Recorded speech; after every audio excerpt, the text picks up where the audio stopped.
welcome along and welcome to Stone Valley, where we are starting a brand new survival series. This is American Survival and we are starting with absolutely no money. We've got a TLX with quite a few hours on it, so this is not worth a huge amount of money either. And we're going to have to build our way up in this series. Try and create ourselves a farm and see where we go from there. I think initially we're going to have to do this using using contracts. We've got no other way of earning money at the moment. The other rule I've got on here is we have no loans. So we can borrow absolutely no money to do anything in this series. Everything has to be earned. We can lease equipment, but we cannot borrow money to buy anything like land or anything like that. So it's going to be a little bit of a challenge, this series. Yeah, we're going to crack on with our first contract.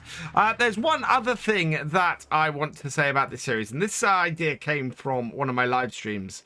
We have something new happening with this series. I am going to be placing on the number plates and on the placeables and anywhere where I can name stuff, we are going to be naming it after members of the Patreon. So congratulations to Flupper88.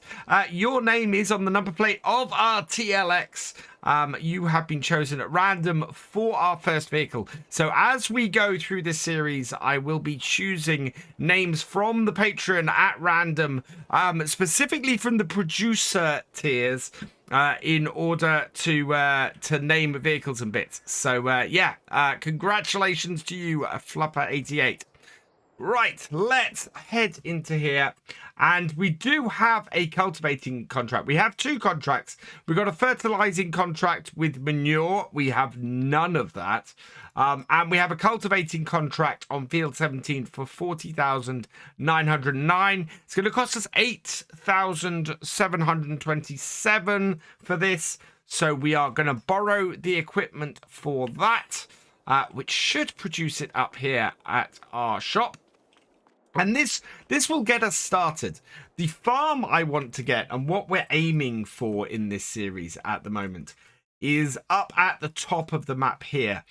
Field 25 is one of the cheapest areas on the map. We are using precision farming on here, so it's a good yield on here as well. It is £131,000 though, or $131,000 I should say, because we're in America, although I'm keeping the pound symbol because you can't set the currency per game, unfortunately, and it's too much trouble to keep switching between them. I just keep forgetting. So yeah, I'm gonna say it's $131,000 to purchase field 25 with the farm that's on it. So that is what we're aiming for at the moment.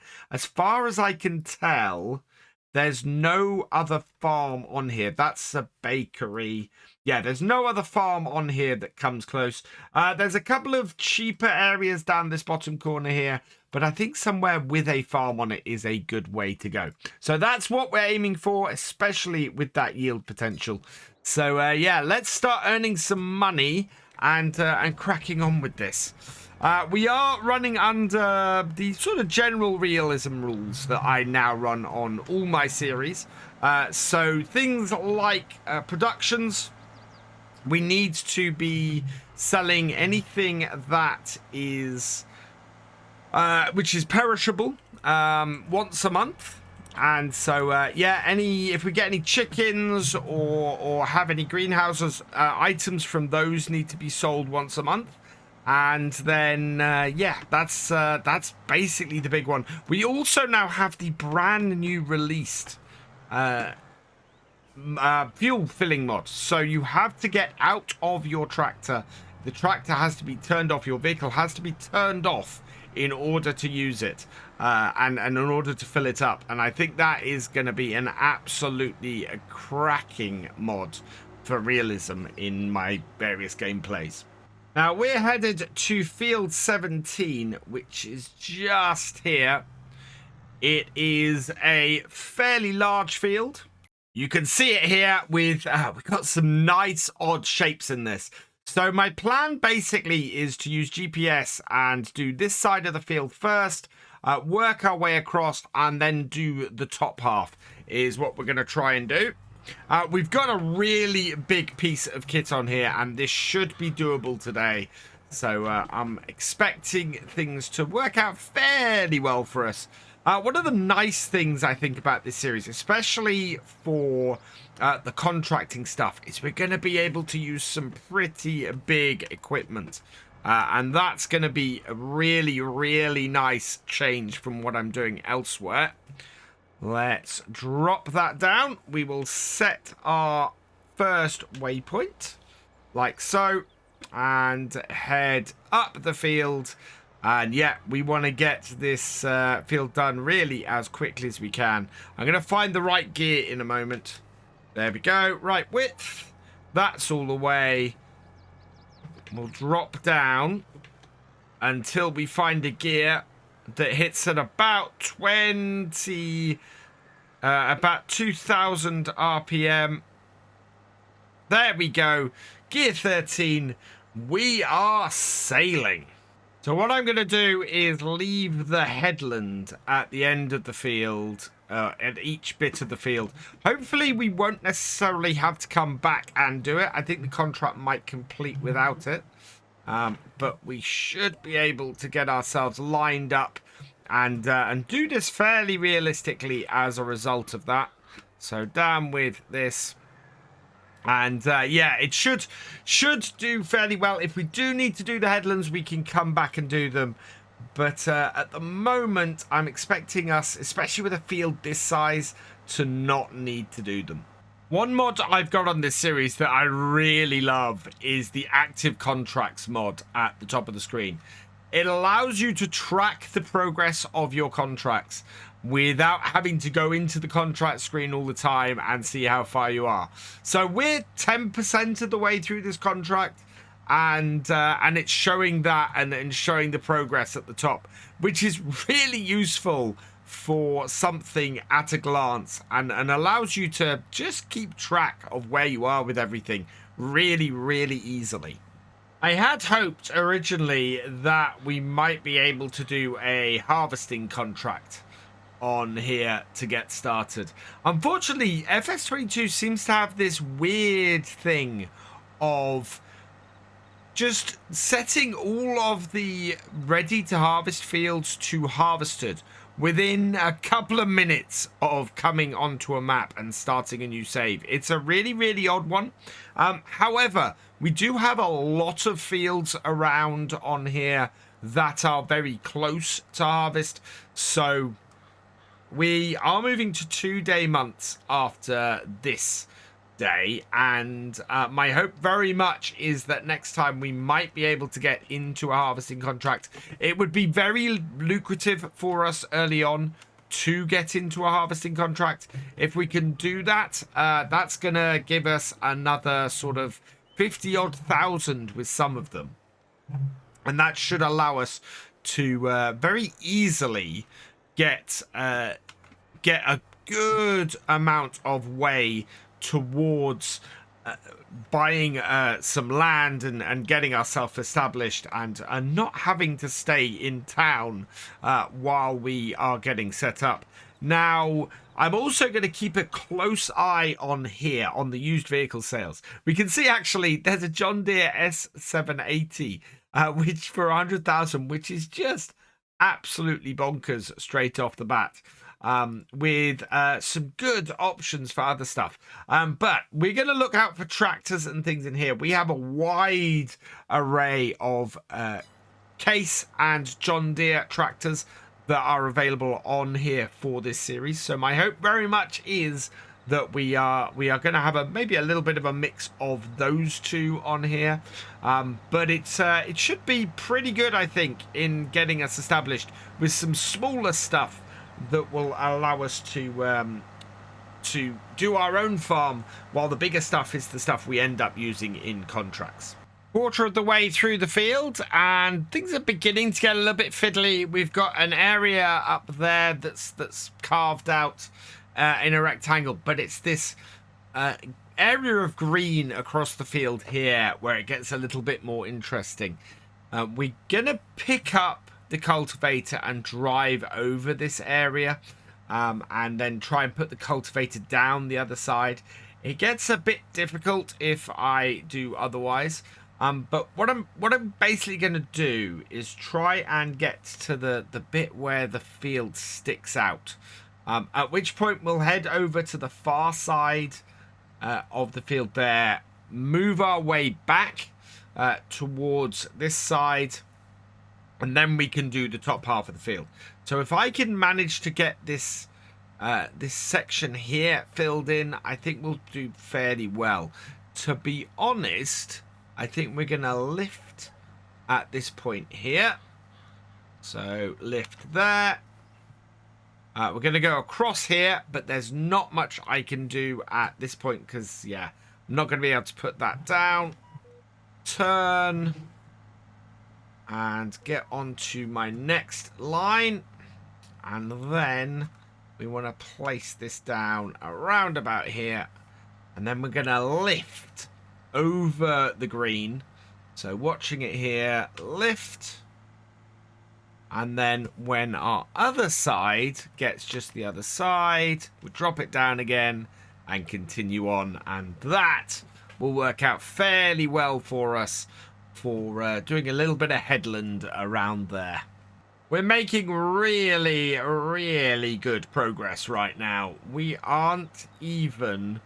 we're not even at the point where we're looking to move to the end of the field to get the rest of it done and then move into the top half. And we are already at a third of the way through this contract. And this is the fiddliest, smallest section of the field. So I'm really quite happy with this. This is great progress and should mean that we get this easily done today. It is 10 to 1 in the afternoon, but it's August, so time will we can go fairly well into the evening to get this done. And yeah, this tractor and this piece of kit is working great. It's one of those worrying things where you take on a contract of a field this sort of size and you take one look at it and it's sprawling and you go, I'm never going to get that done in a reasonable time. And you get into it and you're absolutely fine. In fact, at the end of this bit here, it looks like we're going to reach that central bit. So, yeah, we're going to move to the edge of the field over there and then start working our way back across the field so that we start filling in the top bit. I think it won't be too long before we're 2/3 of the way through this field. So with the fiddlier part of the field done, we're now nearly, 2/5 of the way through the field. What I want to do here now is to try and keep things flowing fairly nicely. So we're going to take our tractor up to the other side of the field over here and sort of the second row in. So we leave a bit of headland to come drive down. We're going to start filling in the top or this large bit of the field here. So basically breaking the field into 3 sections to try and make it work as well as possible. So if we have a look at our lines, you can see that we're over on the edge there. So I want to carefully swing this round and position us on this one instead. So leave that little gap at the side of the field that we can come and work our way back down. Right, and then set myself up and away we go. And now we've just got these long runs down this field that is going to take us less time than we've done already, simply because we've got less turning around to do. The weirdest bit of this field to do is going to be that bit between those 2 tree lines there. It's just going to be ridiculously hard to get in between those 2 trees, or those 2 sets of trees with such a big piece of equipment like this. I think it's going to be a headland only area, and it looks like there might be a bit of farm or something in there. Yeah, it certainly looks like there's a farm in there. Let's see. Can we buy just that bit? No, that's part of this field. This field is 1.7 million to buy. So yeah, this is not one we're going to be buying anytime soon. Although the amount of crop you'll get off here would be ridiculous. Yeah, look at that. It just twists and turns between those trees, and there's a barn nestled in there as well. That is definitely something that we're going to be doing as part of any headland work we have to do to complete this contract. So it's not going to be too bad. We've been stuck on 43% for quite a while on this run. So I don't quite know what's happening. In fact, there we go. It's just ticked over to 44%. I'm intrigued as to how much more we need to get done to get halfway through this contract. I think in this series, there's several ways we can go. We're looking at, as I said earlier, trying to get some harvesting contracts and trying to sort that out and bring in some cash that way. If we do that, we'll probably be able to, or we'll probably be delivering to a production. And it's very possible that a production might then be affordable to us to buy. So that's one way we could go. Another way we could go is we have a few options tractor-wise. So I've got some tractors in here, some fairly classic ones in mods. Specifically, we've got the John Deere 8760, which is a 300 horsepower tractor. That is only 80,000 at its base price, so would be a fairly good tractor for us to do big contracts like this with. The other one is this one here, the John Deere 9X20. Again, just over 100,000 for that. If either of those come up available for sale as used, that's probably worth grabbing, because we can then get a piece of equipment like this and do this kind of contract with that, and it would save us nearly £10,000 on that contract. We'd make 40,000 rather than 30,000. So there's certainly that argument for that. One thing I think I'm not going to do on this series, unless I have my own equipment to do it, and there's a couple of big ones available to do this with, is ploughing contracts. I think ploughing contracts will just take forever on fields this size, and yeah, we will just never get them done in anything like a decent amount of time. Also, I've just noticed we're over halfway through this contract. We are still making really, really good progress. Yeah, and yeah, we're about halfway through this bit of field too. We're coming up to 2/3 of the way through this contract.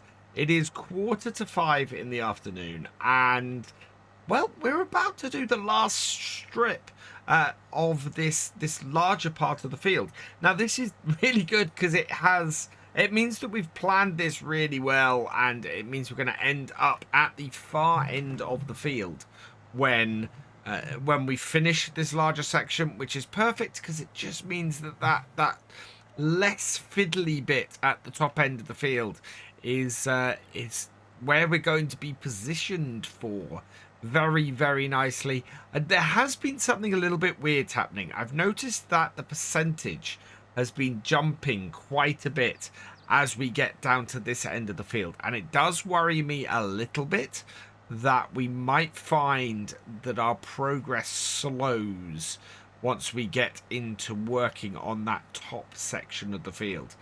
But we'll find out soon enough. We are well on track to get this done now, and yeah, it's going to go into the evening a bit, but that's not a massive issue, I don't think. 3/4 of the way through this contract now, and the end is very much in sight. We can clearly see the barn that sits in the middle of this field, and the edge of it is just over there. It has just ticked over 6:30 in the evening, but the sun has not gone too low in the sky. So I still think that this is going to be very doable today. And yeah, I'm looking forward to having a little bit of money in our pocket for having got this job done. What we're gonna do with this money, as I said, I want to have some input from you guys as to exactly which way we want to go. Plan next time is going to be very much to see if we can get some harvesting contracts. Harvesting contracts, as I've said earlier, are going to be something that is going to give us a whack of money. And if I can pick up 3 harvesting contracts to do over the next 2-3 days, then that's exactly what I'm going to do. Having said that we got quite a bit of light, it's now started to fade. We've ticked over past 7 p.m. I've got all the lights on the tractor because, yeah, it is getting darker. It's quite nice, this tractor. I love the lights around it and how much it casts, but you can see around the field it's getting darker, and in fact the moon is quite high up in the sky at this point. The sun is dropping behind behind the wind turbines over there, so won't be long before that's gone. Doesn't matter though, we can continue this into the evening. The one thing that does concern me is how much of these headlands are going to be required to complete this contract. It could be quite a few bits, and if that's the case, it may mean that we take a little bit longer. But one good thing about it is we know we've got some nice big straight edges across the top that should serve us fairly well and should be able to be done fairly quickly. Plus that really long section down the far side of the field over there that should work in our favor as well. And we've only got 22% of this contract left to go. Night has fallen here on the Stone Valley, and yeah, it is... We are only 82% of the way through the contract, which, considering we only have 1 row left to go without doing any headlands, that is a lot lower than I'd expected. We are going to have to do a lot of headland, I think, in order to get this done, but that's fine. What I'm going to do is I'm going to do a headland next. Start going around the field. We've basically got 2 widths worth, I think, of headland to do. So actually no, we're going to come back this way and go around the headland and then come back again, and hopefully we won't have to worry about doing the more fiddly bits around the other side of the field and can just do the headlands on the squarer bits. But we'll see how we get on. At the moment though, it is it's really weird. We still have 17% of the contract left, and yeah, it's gonna be a big whack of the headlands in order to get that done. So let's get the last strip done here, and then I'm gonna go into the headland and we'll see how quickly it gets completed after that. I've worked my way around the less fiddly parts of the field, and we are still over 10% shy of completing this contract.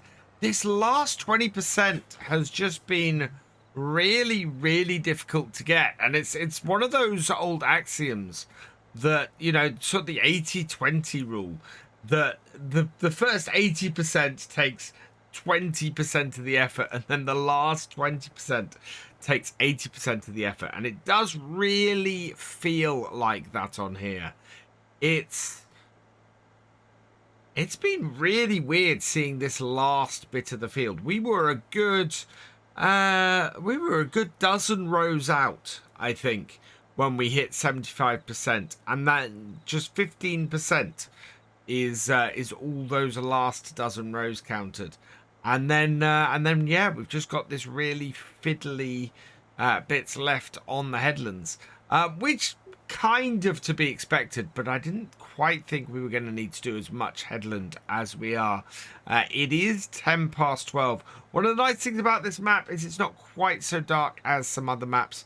The moon is playing a part in keeping things a little bit light. Plus, this tractor is definitely designed to work in this kind of light, so that's good news. Where is the end of our field? There it is. So we'll line this up here. And yeah, we're going to get most of the headland up here. I think it's going to be a fairly thin line. The other bit we've got to do, of course, is the other side of this hedge. That fiddly bit between this row of trees and that barn that wasn't easy to get in earlier. I think doing between there is probably going to clear things up quite nicely as well. We're pushing for that final 5% now. We're up to 96% done as we come in and try and do this this bit between the trees here. I think this is probably going to make a big difference coming through here. The number kind of has been jumping as we've been going around these headlands. And yeah, 96%. Oh, is it going to go up again? Please go up again. Whoa. It's got round it. Forwards. There we go. Yeah, it's... We are so close to completing this contract now. We just need these last couple of percent. Where is it? This is far more than I expected to actually have to complete for this. As you can tell by the fact that it's 11 o'clock at night in-game. Right. Let's see if we can get these last bit of headlands down here. 90, there we go. It's suddenly jumped from 96% to 99%. Wow. We do not have much left to do on this contract now. I'm going to do this bit here, and hopefully this bit of headland here will complete this. And then we can head down to the shop and finish things off. There we go. Contract is done. Lift it up. Fold it up. And let's get back down to the shop so that we can go and complete this. And I think that's what I'm going to do. To complete contracts, we'll head down to the shop and do it down there.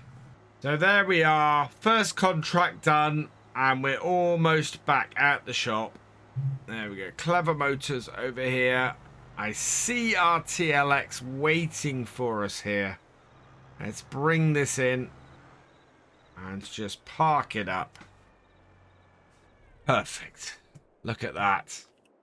Oh, lots of mud on this. Oh, let's turn lights off. So all the lights off and beacons off as well. So, yeah, let's complete this contract now and get our first money in this series. 44,999 minus 8,727 27, sorry, means we're going to finish today with 36,274. Not a bad start. So let's collect that.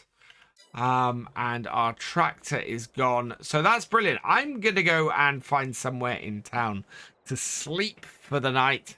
And hopefully in the morning, we will be able to pick this up with another contract, hopefully a harvesting one this time. But certainly we are well on our way. It is 6 in the morning. We've just had breakfast at the diner and we are heading off down to the shop. Because we've got some more contracts that have become available for us. So we're staying around in the trailer park here at the moment. It's not too bad. We've got a nice little house that we can stay in and keep us going. And somewhere just to sort of lay our head each night. But we're going to keep on cracking along with the contracts on here. I want to earn enough to get my own farm, hopefully by the end of the year, or at least get my own house and get my own space by the end of the year. There's a few places, as I said last time, that would be good for us. But until really we've got enough money to do it, we are going to be struggling a little bit. Now, we have some options today and some stuff I want to crack on with. And the guys at Clever Motors do have some more contracts coming. Now, the way we are treating The equipment on this is that we're being lent the equipment by Clever Motors here for a particular contract or particular set of contracts, so we can do cross contract equipment. So if we pop in here, we can see what contracts are available to us today, and there's a few. There are 3 fertilizing contracts, so those are up. There is a spraying contract, although that doesn't seem very large. I think our best bet, because if doing any of these plowing contracts is going to take forever. In fact, we can see the details for these. Field 29 wouldn't take us too long. Field 28 wouldn't take us too long. Field 24 would take nearly 3 hours for us to do, so that's not possible. And same for field 13. So we can knock these out all fairly quickly. About 9 minutes, about 17 minutes, and okay, right. So I think we've got a good set here. I think if we get this one and get this solid fertilizer spreader and borrow the items for that one, and then I think we'll pick up these other 2. We can use solid fertilizer on them, so we'll accept the contract on the other 2 as well. We know that really we want to complete those 2 before this one then.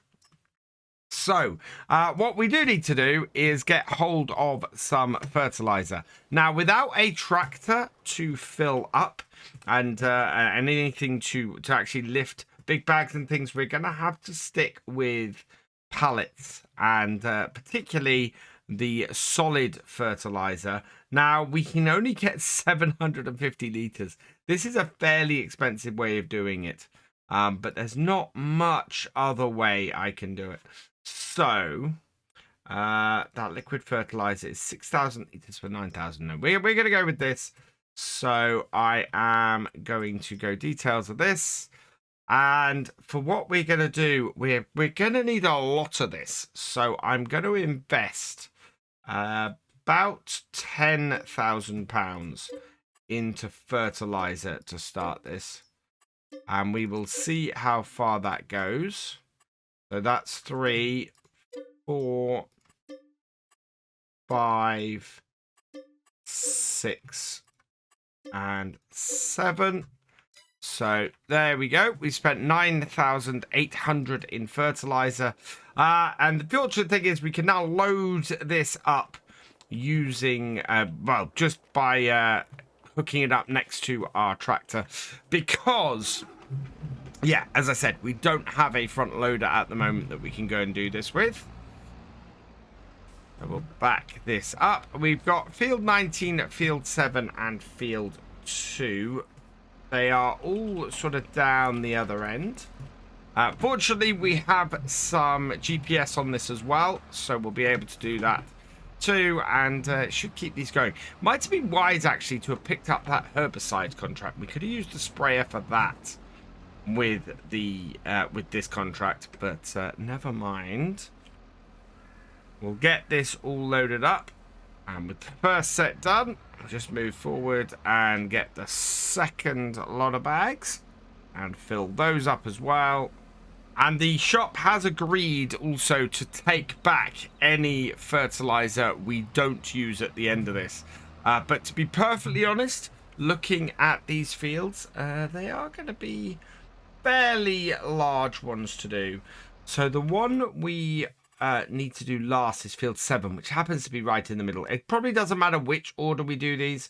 The smallest of these fields is probably going to be field 2. So I'm going to work my way back to the shop. We will start out on field 2 and do field 7 and then field 19. I think that will be our best order for these 3.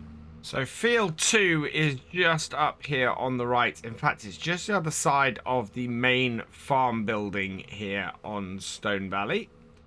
Now, that is the main farmyard that you start on New Farmer. We, of course, don't have any of that at the moment. Although I have heard that you start off with only some of the buildings and things. So I am going to be altering bits for that. Right, let's line ourselves up. Yep, we are at 270. Turn on the GPS. Set our first point. And what I'm going to do is I'm just going to set up first so that we get a good idea of our width. Set my second point. Do that. And we'll see our width. And you can see here, this is why I am... why I've decided to not immediately start spreading. Because the white line, you can see, is shifting a long way over. Oh, wow. The spread on this is really quite good. So with that set up, we'll turn those lines off. We'll head back over here. And then we can get ourselves lined back up over this way. Set our GPS on. We'll turn our beacons off. And yeah, this is not going to take us very long to do at all, this job. We are going to zoom through it. Our first pass, and we are already 25% of the way through this field. It is literally going to take us 4 passes to complete this contract, which is really brilliant, absolutely fantastic. Also means we should do quite well. We used 4% of our fertilizer on here, so I'm expecting sort of about 12% in total. Means we should have excess fertilizer left over at the end as well, which again is absolutely brilliant. Any, as I said when we left the shop, any fertilizer that we have that's left over in our equipment at the end of this, we will be returning to the shop for a refund. So that we appear to be in a position where we're going to have some left over is just perfect. Absolutely perfect. Seems to be pretty even, this contract, unlike the last one we did. We very much have, yeah, a fairly even amount of spread, a fairly even amount of completion coming around it, and we are already up at 90%. We've got 39% left, so yeah, we're up at about the 16% mark now. So I'm not quite so sure that we are going to have enough fertilizer to finish all 3, but we certainly have enough to get the first 2 done. So there we go. That is this field finished, and pretty much immediately we're able to go on to our second field in the form of field 7, and yeah, we'll just continue on. We've got 37% left, so really we want to be left with about 18% of the fertilizer here in order to complete both this contract and the one on field 19 with what we have here. Interestingly, with everything I've just said about field 2, field 7 is acting very differently. We are what I would have thought was halfway through, but 28%, 31% of the field, only 31% of the field has been done according to the actual reading, which is a little odd. I am going to just swing this down here, try and get in as much of this corner as we can, and include this in, because I do know that weird areas and odd patches and things can cause your percentage to drop. And we want to prevent that from happening if we can. And yeah, now field 7 has suddenly jumped up to 61%. So that is weird. There is definitely something odd about some of the fields on here, especially the ones that have these dividing lines like this, which is what we actually were playing around with last time. The field we did last time had a divider in it like this. Got a little bit strange as we went across different parts of the field, and again suddenly slowed down on the other side. And this is very much the same. It's been a very slow start, but suddenly between here and where we were halfway through the previous row, we've jumped nearly 50%. So, yeah, that's a little bit odd. So I'm reconfiguring my width a little bit so that we can fit the rest of this into the field quite nicely. So I've reduced a partial width on my spreader. It should fit this area rather nicely. Start her up again, and away we go. And this should use less fertilizer than we were before and still allow us to complete our contract. Almost there, 98% of the way. And it's just leaving a little bit. It's that last. There we go. As we reach the end of the field, that has done it. And we have got 100%. We've got 19% left on our fertilizer. So this should be enough to get field 19 done, which is just over here. We're going to reset all of our GPS anyway. So let's bring this over here. And I want to change the width so that we cover as much as we can of the field. So again, we're going to set ourselves up here at 180 degrees. Set our first waypoint, drive along a bit. Set our second waypoint. And, oh wow, that is just about spot on. It is only just a little bit out. Yeah. We want to be like one row over. Perfect. So, we'll get ourselves positioned.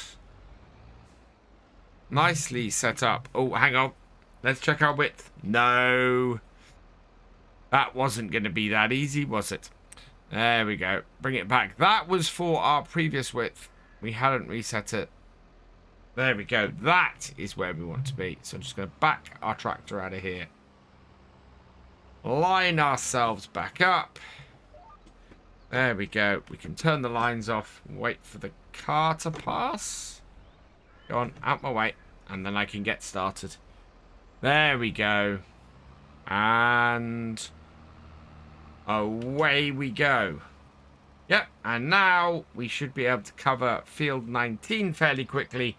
And with any luck, we're going to have plenty of fertilizer to get it done. So I have noticed something odd, and this would match with the contract we did last time. Watch our contract completed as we go over here. It jumps. So we come out the other side and we jumped by 5%. And look, it's jumping again. We are now 42% through this field. And we have definitely not done 44%, 45% of the contract. So there is definitely something odd happening, especially with those sections of grass in the fields where it just jumps the contract really, really quickly going over those bits. It's so odd. And it does mean that we are going to hit the second half of this field. And then the speed at which the contract goes up is just going to be really, really slow for the back half of the field. Yeah, you see, it's now saying we are 48% complete. But we are way past that. Oh, wait, no, we are way below that. We are not halfway through this field yet. And yet, yeah, the contract seems to think we are. We're just over 70% complete here, and I think we've got about 2 rows left to go. Yeah, a row and a half based on this, but we do only have 7%, 6% now of our fertilizer left. So whichever way I look at this, this is going to be a close one. It's tight. I think we're still going to be okay. I think we've still got enough, but we'll see where we are. I mean, we are up to 88% complete now. So it's okay, but it is going down fast. The final bit of this field, though, is much slimmer than our other parts. So what I want to do is try and place myself in the middle of it. We're going to stop our spreader. And I'm going to pop out here. And we're going to do what we did last time. So we're going to bring our lines up. We are going to reduce the width of our spreader and then reset that. No, it can go thinner. Right, that I think is going to be thin enough. So we'll bring that over. And hopefully, yeah, that will cover most of this. Or at least enough to complete the contract. Get back on the GPS route. And away we go. And that now should conserve this last 4% of fertilizer we have. And allow us to get this job completed without having to refill. Gonna take us right to the end again. There we go. All done. Oh, I was expecting that to be a lot closer. A bit like we had on the previous field. But that is all good. We're left with 271 litres, which is less, far less than one of our fertilizer bags. So that's fine. I'm kind of weaving through the grass here. But we're going to get this back down to the shop now. 3 contracts done, all before midday. That's absolutely fantastic. And a really good income of money. You see, small contracts might actually be a better way to go than the big ones. Now, one thing I think we might do is at the end of each day, check out what contracts remain. Because there was a 42,000 contract that was available at the end of last day fertilizing that we missed. So yeah, that's unfortunate. Let's go into the office and get these completed. So we spent, yeah, basically 1 contract's worth of stuff on both. We're going to make 11,690 off that one. We're going to make 12,339 off that one. I think this may actually be how much the fertilizer costs. So, collect. Perfect. We are making a good amount of money. What have we got here? We've got a seeding contract that would be worth quite a bit of money. Seed will cost us 1,343. Usage will be that. So yeah, I actually think that we could make quite a bit of cash off doing that. So let's borrow the items for that. And we then have a brand new John Deere 8R to take out with this Lemkin seeder. We're gonna need a really decent amount of seeds for this though. So let's go into the shop and we'll buy a couple of pallets of seeds, see where that gets us. So as with the others, we do need to buy some seeds. I'm gonna get 5,000 litres of seeds. As with the other, we end up not having too much of a problem. 3, 4, 5.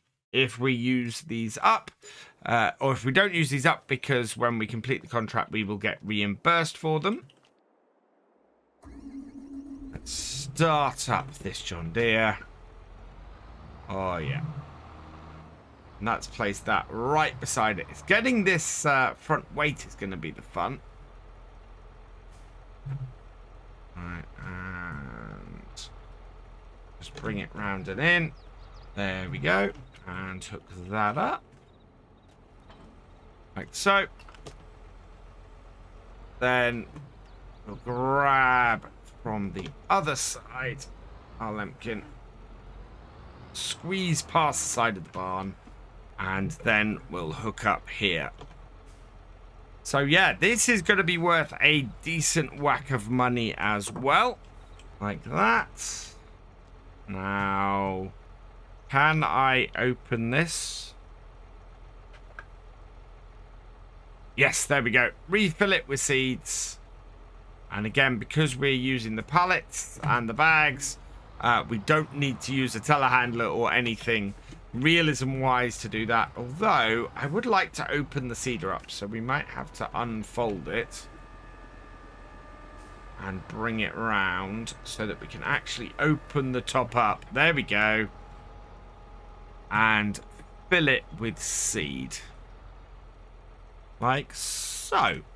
I was worried for a moment this wouldn't take all our pallets of seed, but it takes it up to 90% full, which is great.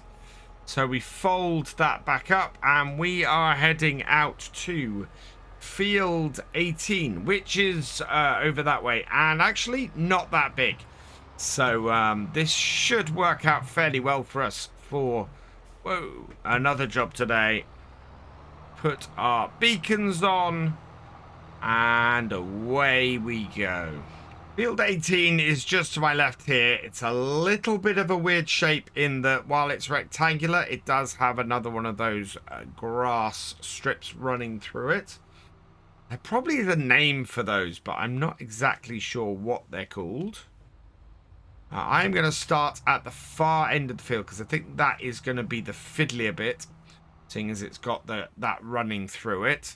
I also think it's going to get us the most progress in the contract based on what we've had so far. Let's switch out to here. Turn off our beacon. And yeah, this is slightly less wide than the last piece of kit we were using. So yeah, they'll allow for a little bit more nuanced movement. And what are we seeding? That is the question. We are trying to sow canola in this field. So let's switch over to that. We will set ourselves a little bit further over. That was a very, very wide bit on the other tractor. Whereas this, yeah, not so much. Right, there we go. So, set my first waypoint. Turn on my seeder. Drop it down. And yeah, we can just start ourselves off going very easily like this. Set our second waypoint, set our width. It double clicks. Sometimes my side panel double clicks. Let's try this again. Second waypoint, width. And away we go. I knew this side of the field was going to be weird. We are between... Well, looking at the map, we're somewhere between about a quarter and a third of the way through this contract. But our percentage complete is reading far, far lower. So at the moment, it seems to think that we are only 5% of the way through this contract. And I think that's going to change as we get the other side of this area. But it's definitely does not like reporting it correctly. Now, I'm going to do this in the same way as we were doing the cultivating on the other field. I'm going to treat the area around the center somewhere where I don't want to be trying to put the seeder down and do work there with it. We will drive over it, but yeah, we won't be trying to seed across it.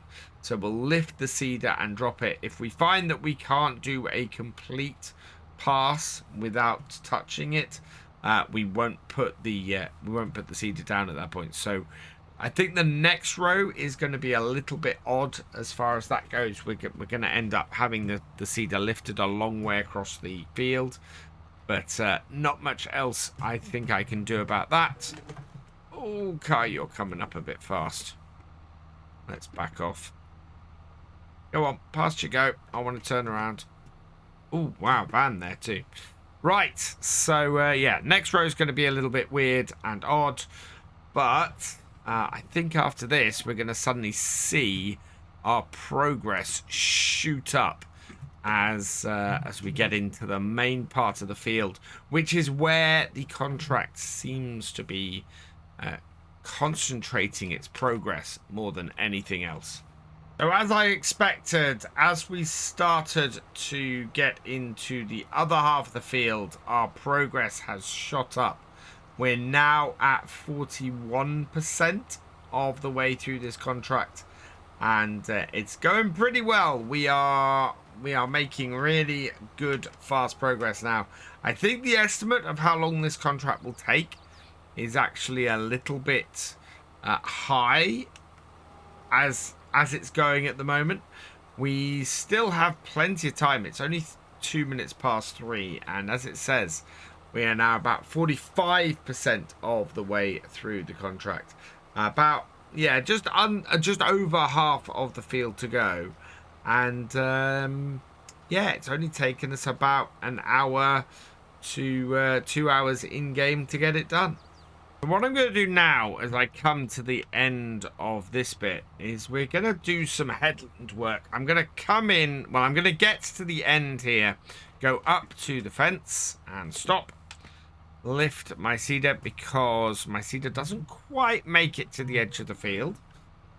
We've got a little bit left over there, so I want to maneuver myself around and go and get the headland done here. We'll go round the edges of the snaky bit and get all those done. And yeah, just a little bit of detail work. It is saying I'm over halfway through the field, which I don't think is true. I think we're about at the halfway point as it stands at the moment. So want to get the fiddlier bit here done, and then we'll be in a position where we won't need to worry about how accurate what we've got left around the field is, because we will have already filled in that bit that we were expecting to be difficult. According to our progress, we're now 81% of the way through this contract, and yeah, that's not believable. We haven't even got to the halfway point yet. So yeah, it's gonna slow down a lot across the rest of this field. It's gonna feel like we're making progress at a snail's pace, I think. We do have a bit of an oddity bit here, but this will solve itself fairly easily. We need to go round the tip of the green bit up here and then head back this way. Although, I think we should be all right with what we've got set up around there. But I've had to lift and go over and then come back in. And it means that it's going to be a little bit odd on the other side. But it's working out fairly well for us now. I can't believe, no, we are about halfway through this field. There is no way we've only got 12% to go. That's not possible.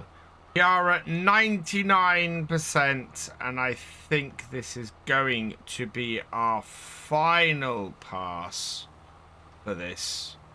It is just quite a staggering... No, there it is. Wow, that finished that contract a lot quicker than I was expecting. I was expecting us to go most of this row to finish that contract, but no, it has finished at that point, which means just before 6 p.m. with over 4,000 litres of remaining seeds. So we'll get all the money back for the seeds that we've got, unless there's another seeding contract that has come up since. But yeah, they will give us, the shop will give us the money back for the seeds in this. They can reuse those, so that's all fine. We are pretty good though. I think that's going to be a good little refund on the seeds.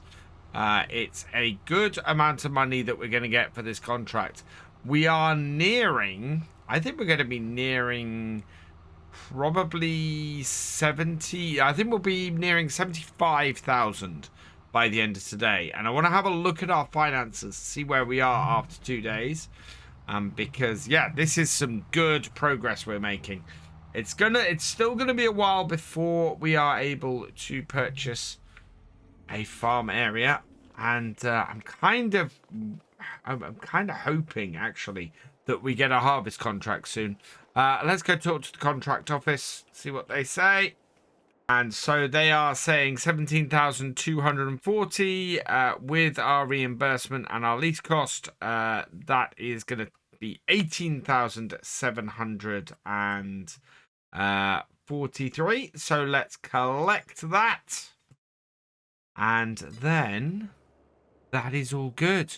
That is really good. 75,423. People have suggested I add in either the land leasing mod or the auction mod in here. I think I might add the land auction mod. I think that will spice things up a little bit and make things more interesting. I'm not looking to add the land leasing mod because I think that's going to make things progress too fast. And it's one of those things I didn't overly like doing on the survival experiment in FS19. So, yeah, we're not going to do that on here. It is fairly early in the morning here. It's 6:30. And we're heading down to the shop because we need to pick up today's contract. It is really rainy as well, so I don't think we can do anything I don't think we do any spraying or anything like that. However, I think we might have some jobs here on offer, so we'll see what the office has when we get here. Oh, I need to turn my lights off. There we go. It's really weird. All lights weren't quite on then. Let's see what we have in the office. We have 2 jobs on offer. We've got a spraying contract that isn't going to take very long, but we can't really do in the rain, or a ploughing contract on field 13. I think we're going to take this on. It's going to take about a day for us to do it. So let's borrow the items for that. And yeah, I've been trying to avoid doing the contracts with ploughing. Ploughing contracts are fairly long-winded. Take like this one is going to take all day to do. They do pay fairly well because of the amount of time they take, and they don't require a lot of money for the equipment because of the amount of time they take, but they do take time. So it's a bit like potatoes. Potato contracts, if you can get them, are really worth it, but they take forever. So where is field 13? It's over there. It's not a huge field, which is great. Should give us plenty of leeway to get this done fairly well and fairly quickly. And of course we've got GPS on this tractor, so we should be all right. Let's get on the correct side of the road, and then we can head down to field 13 and get ourselves started. Now, according to the map, there should be a way to get to field 13, which is over there, around here somewhere. So keep our eyes peeled and see what we've got. So, there it is. There's a track down here. This only takes us to field 14. I think if we come down here, then we should be all right. These are waterways. Somebody put in the comments last time. Thank you very much for that help.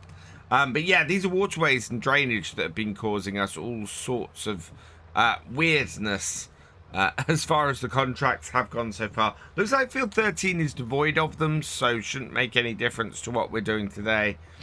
But yeah, they are definitely something that has been causing odd things to happen so far with our contracts.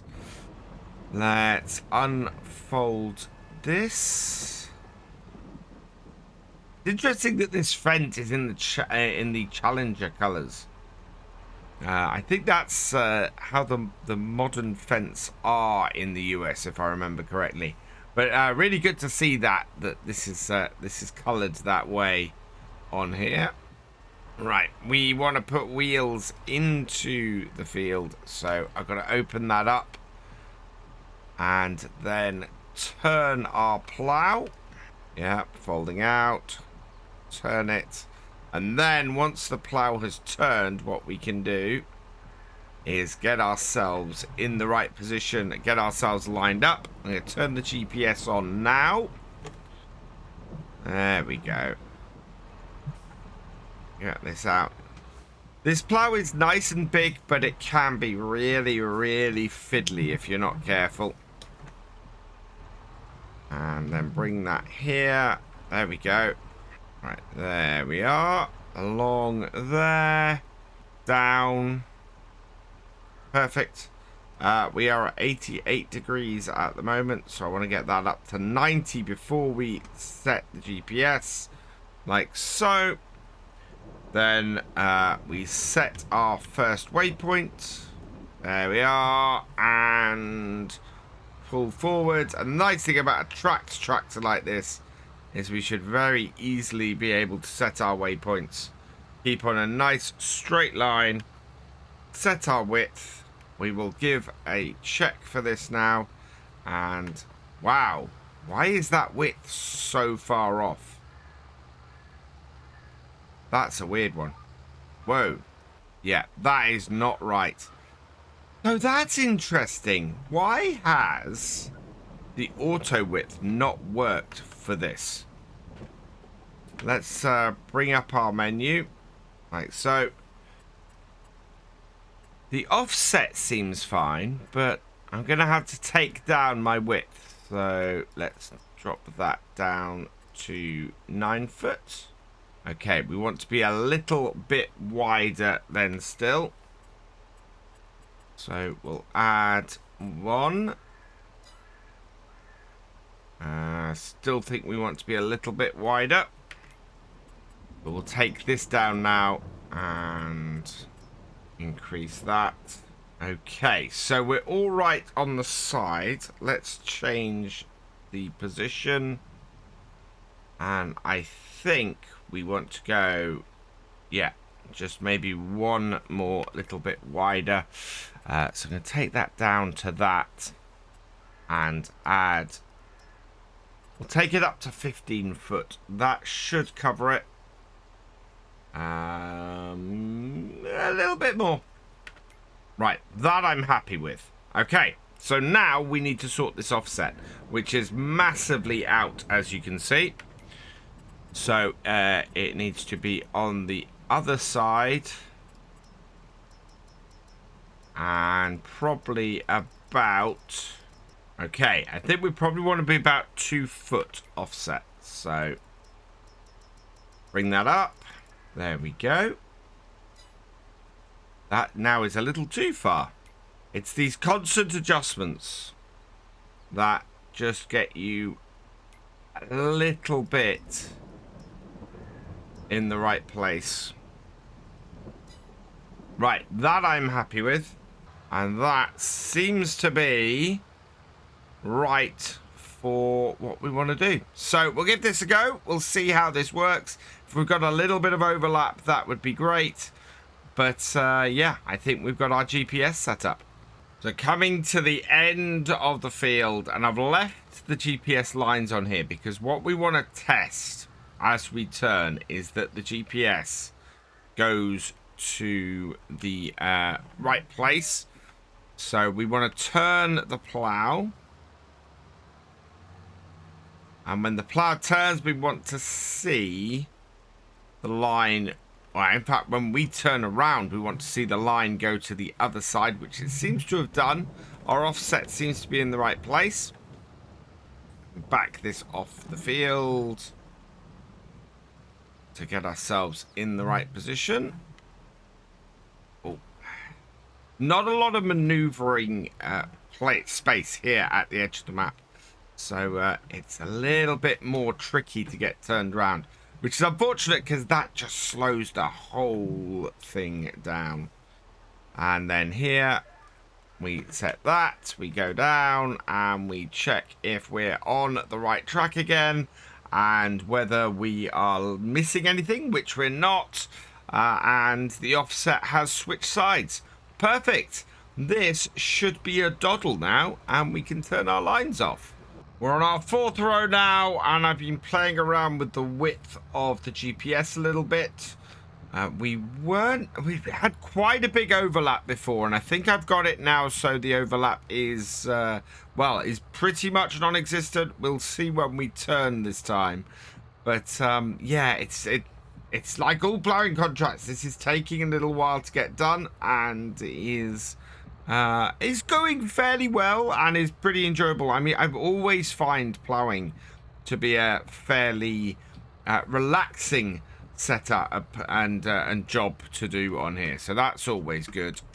I am leaving Headland because, yep, trying to be realistic. I don't think we'll need to do the Headland in order to complete the contract, so should be all right there. Let's turn this. Yeah, perfect. And then reverse it up as it turns back down. And that should hopefully get the plow in roughly the right place. Set ourselves back on our GPS course, and now we'll see if this gives us good coverage. It looks like it. It looks like we're going to be okay, which I'm very happy about. This should speed things up then, because we'll be doing that little bit more each run. It's one problem I am having, and I wanted to ask you guys if there was anybody who knew anything about this in chat. We want, or in the comments, we want to remove the buildings that we own. We actually own some buildings in the middle of the map, right next to field 2. There's the main farm there. The farmhouse and all of the railings and all the barns and everything are assigned to us on there. I want to get those assigned in a way in the items XML that sets them up to not be owned by me, but if I bought that piece of land, they would be added to it. So if somebody knows how to set that, other than just setting the farm ID to something else, that would be really helpful. Let us know down in the comments below. I've got a couple other people to reach out to, but yeah, really interested to know if there's a way I can do that. Otherwise, I'm going to have to go and reassign them if we ever buy that piece of land. Yeah, let us know down there if you know how to do that. That would be really helpful. This is a pretty good tractor to use with this plow. It's nice and maneuverable. It turns fairly easily. And yeah, it means that I'm able to get the plow in the right place at the end of each row. I'm finding myself getting into a bit of a rhythm. So I lift the plow, I make my turn, and just as I'm coming out of my turn, that's the point at which I turn the plow. And then once I've done that, my wheels on the plow are roughly where I want them to be for the next row, which is really, really useful, and just means the turns get done in a very quick and simple way. So I'm quite happy with that. It's we're getting into a nice rhythm on the ploughing here, and we should get this field done fairly swiftly now that things are running nicely. And also the rain stopped. We've got the sun out. It's absolutely gorgeous day, and we are nearly 20% through this contract. So a little bit more hard work, and if we can get 30% by midday, I think we're doing well. I said I wanted to be 30% of the way through by midday, and we'd be doing well. Well, it's 12:30 and we've hit 30%. And so, yeah, we're a little bit behind where I want to be, but we are still making decent progress. My current estimate for this field is that we're going to finish about 10 o'clock in the evening, which is not great. I would much rather finish earlier.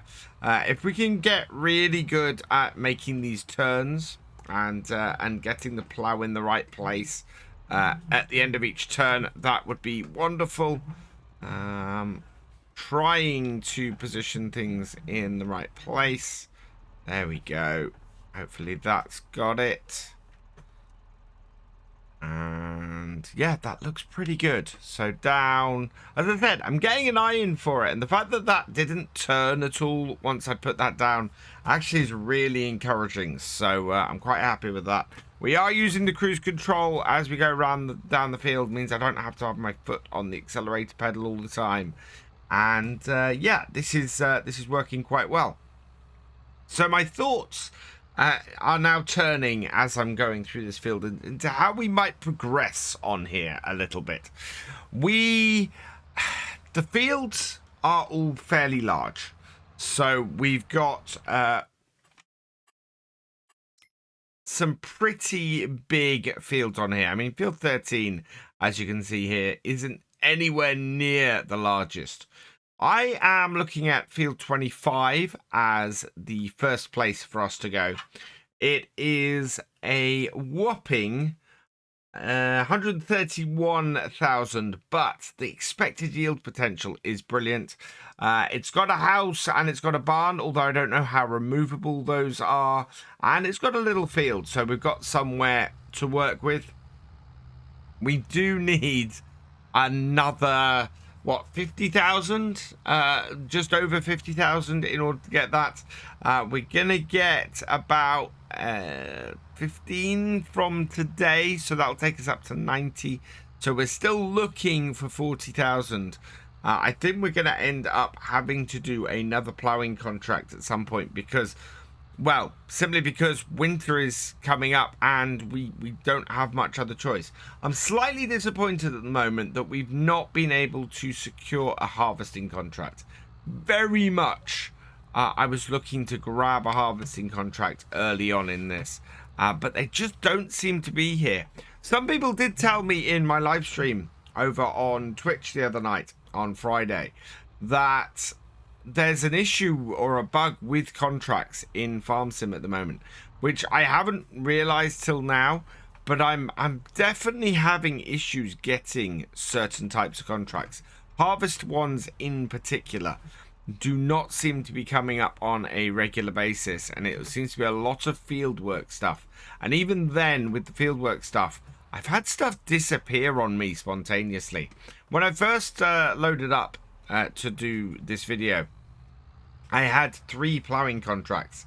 We are now down to just this plowing contract and a small sowing contract on field 29. So yeah, I don't know where they've all disappeared to. Thankfully, this one was the best one of them. So I'm glad that this stuck around. But yeah, there was a 3-hour one and another 1-hour one with the which used the Kubota DLC that were there. And yeah, it would have been good to compare those 3 before going with this one. But yeah, they just disappeared before we got a chance to even have a look at them.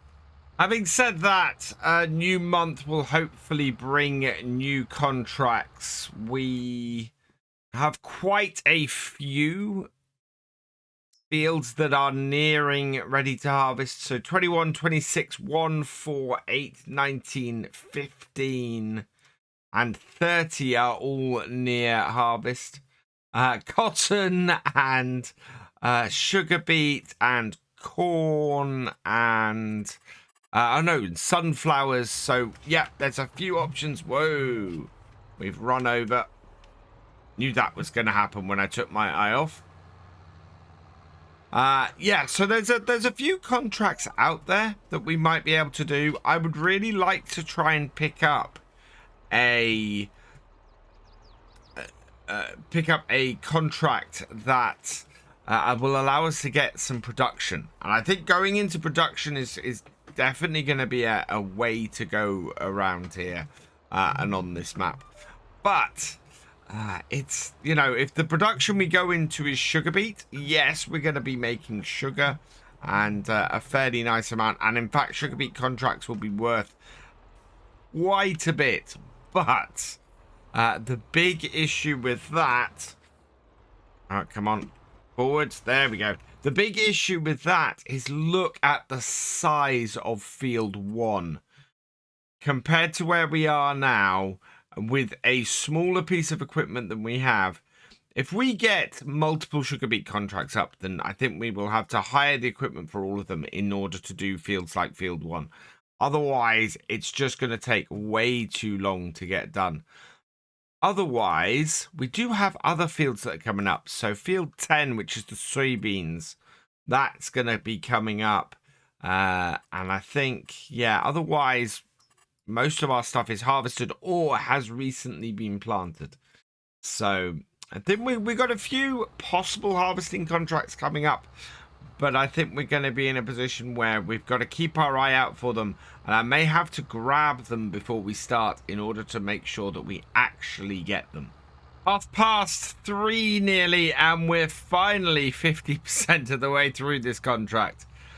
This is, oh man, this is by far not the largest field on this map, and it is such a long time to do a ploughing contract on any field, but especially one like this.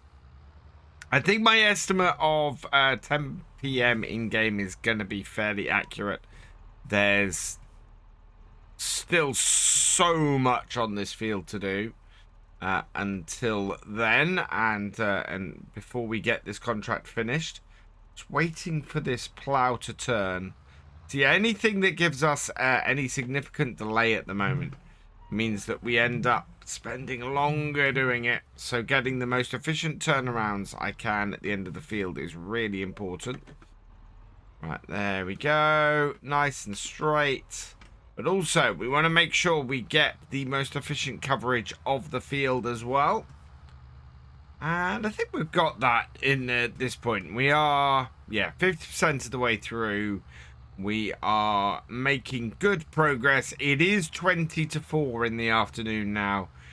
So there is still a way to go. It's taken 5 hours to get here. So 8 PM tonight might work. I know it's probably taken 6 hours. So yeah, 10 PM I think by the time we finish this. So yeah, it's going to be a long old slog through to the rest of the day. But this is going to be worth 20 grand to us. Well, this is going to be worth 15 grand to us, and it's going to get us closer to that dream of getting our own land and our own setup on here. And once we've got that, we are going to be cooking with gas. Coming up to 6 PM, and we are 2/3 of the way into this contract now. There's still a way to go. I mean, we've broken the back of it, and we've got most of this field done. But yeah, there are probably, as I said before, another 4 hours in game to go on this. The thing that worries me about that is that I want to make sure that we get a video out to you guys today.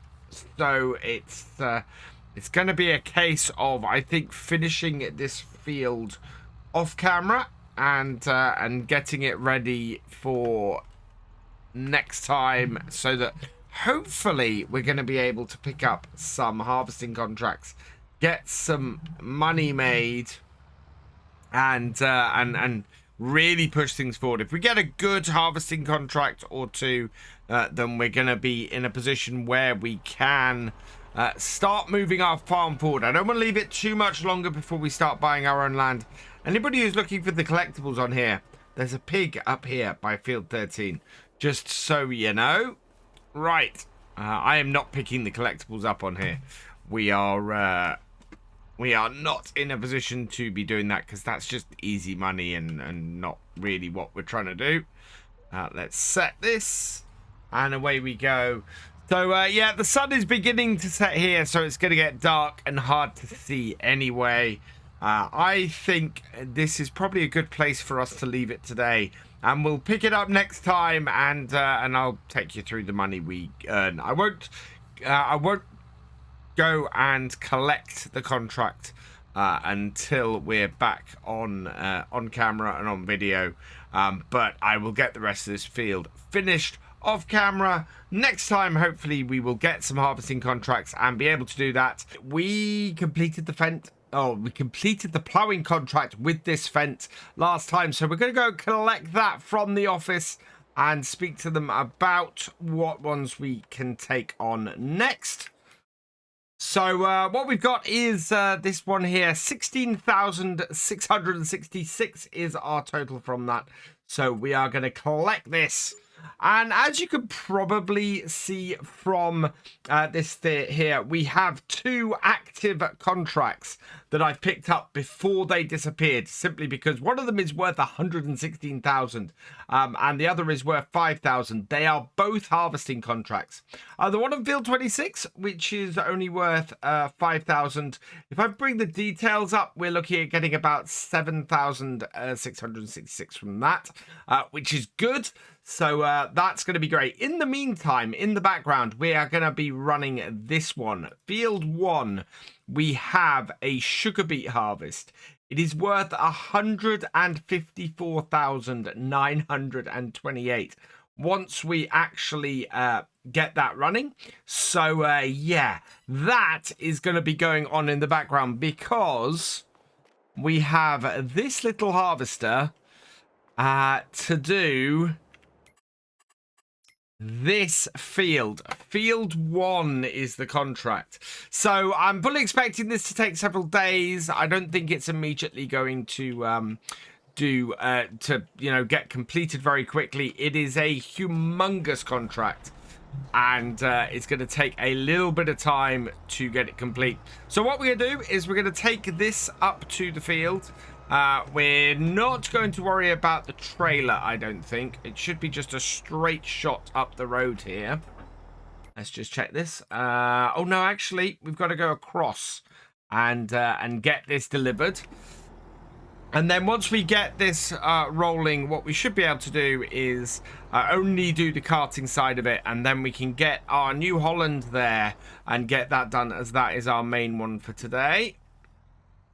Oh, this is not going to transport down this road very well. Right, fine.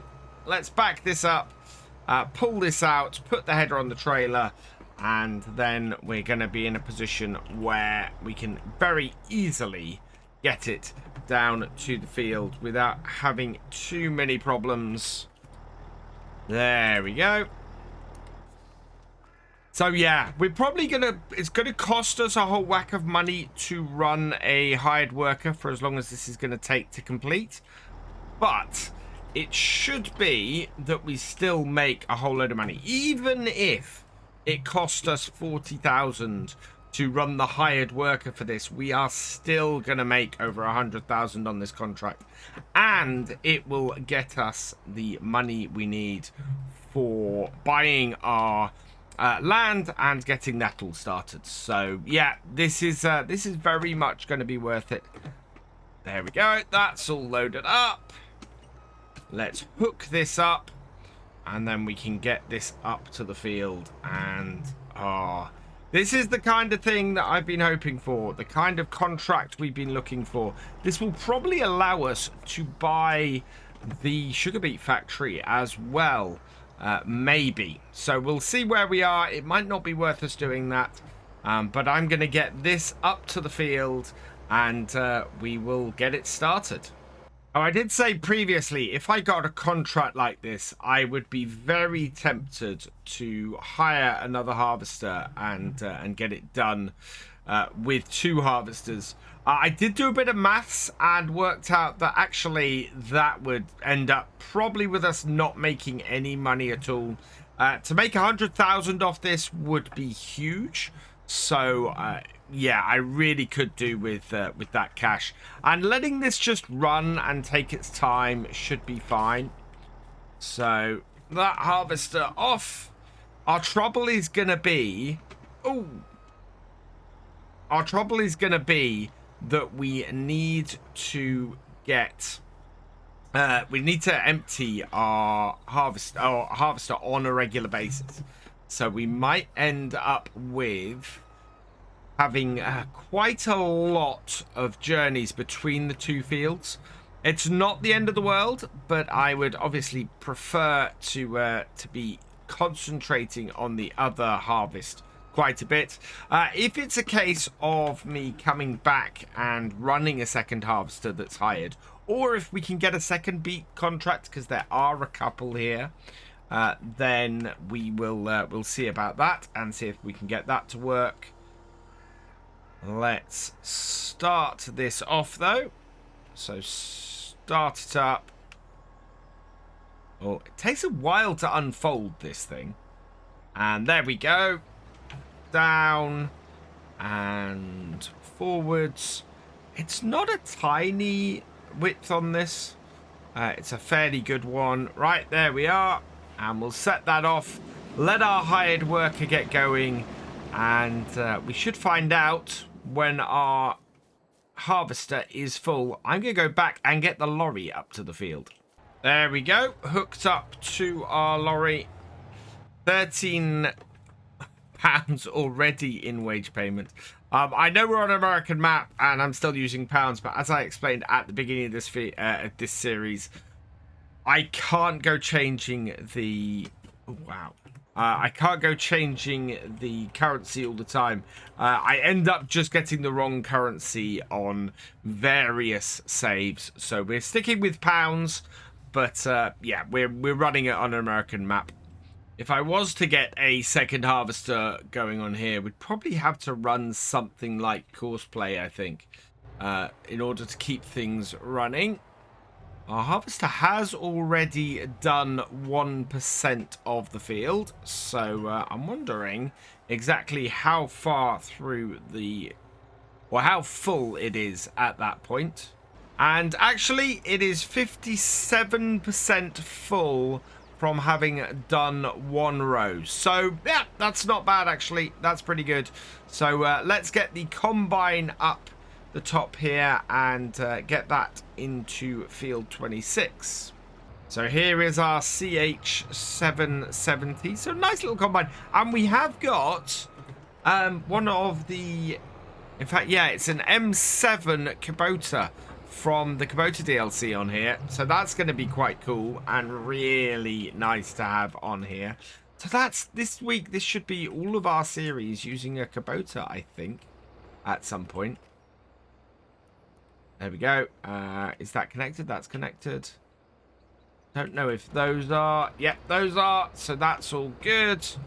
Let's get this out to here.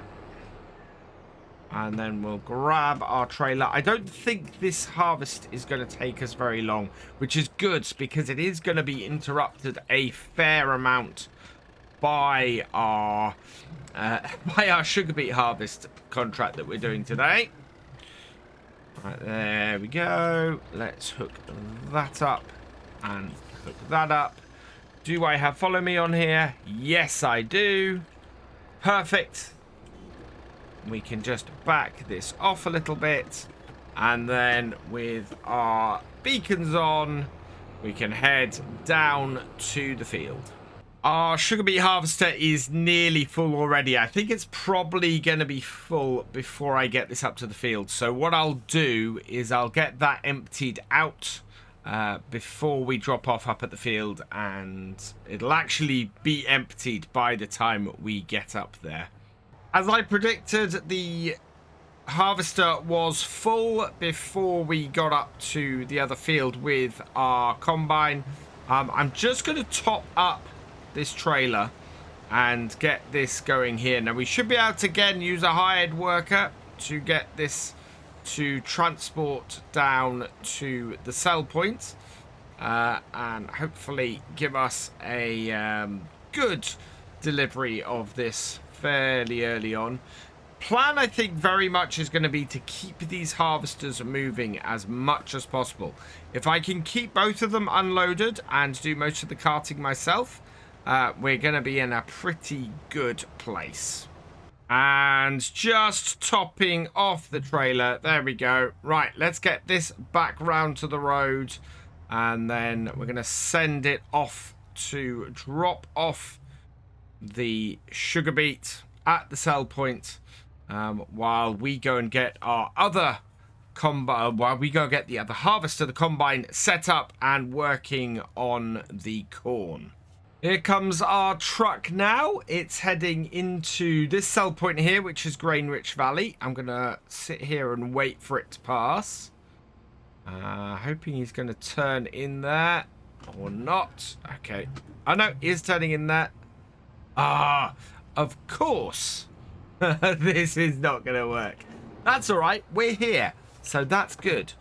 Let's back this off and get this to drop in here. I'm intrigued to see how much of the contract is completed by tipping this. Don't think it's going to be very much. But I think it's going to get it started. There we go. And we'll just leave that tipping there, and I can send it back to the field in a minute. 3% of the way through the contract, and we haven't even got this one started yet. And this one, of course, goes... Well, I want to get this done today, and preferably before the rain hits. Finally, we are approaching field 26 up the top here. Let's unfold the harvester. And the best way for us to do this, yeah, is going to be to go east-west. So let's unfold the back of the harvester as well. Start her up. There we go. Drive it in. And then, as we did on the other field, hire a worker to get that going. And then unhire the worker in our Kubota so that we can get this done. And it looks like our sugar beet harvester has a nearly full grain tank. So we better go and empty that. So yeah, this is going to be very much about trying to keep both these harvesters running and managing the harvesters so that it will. If I empty on this run every time and then send this off to tip, what I should find is that it will actually manage to keep running and keep moving and everything be good. Field 26 has already overtaken field 1 in how much we are complete.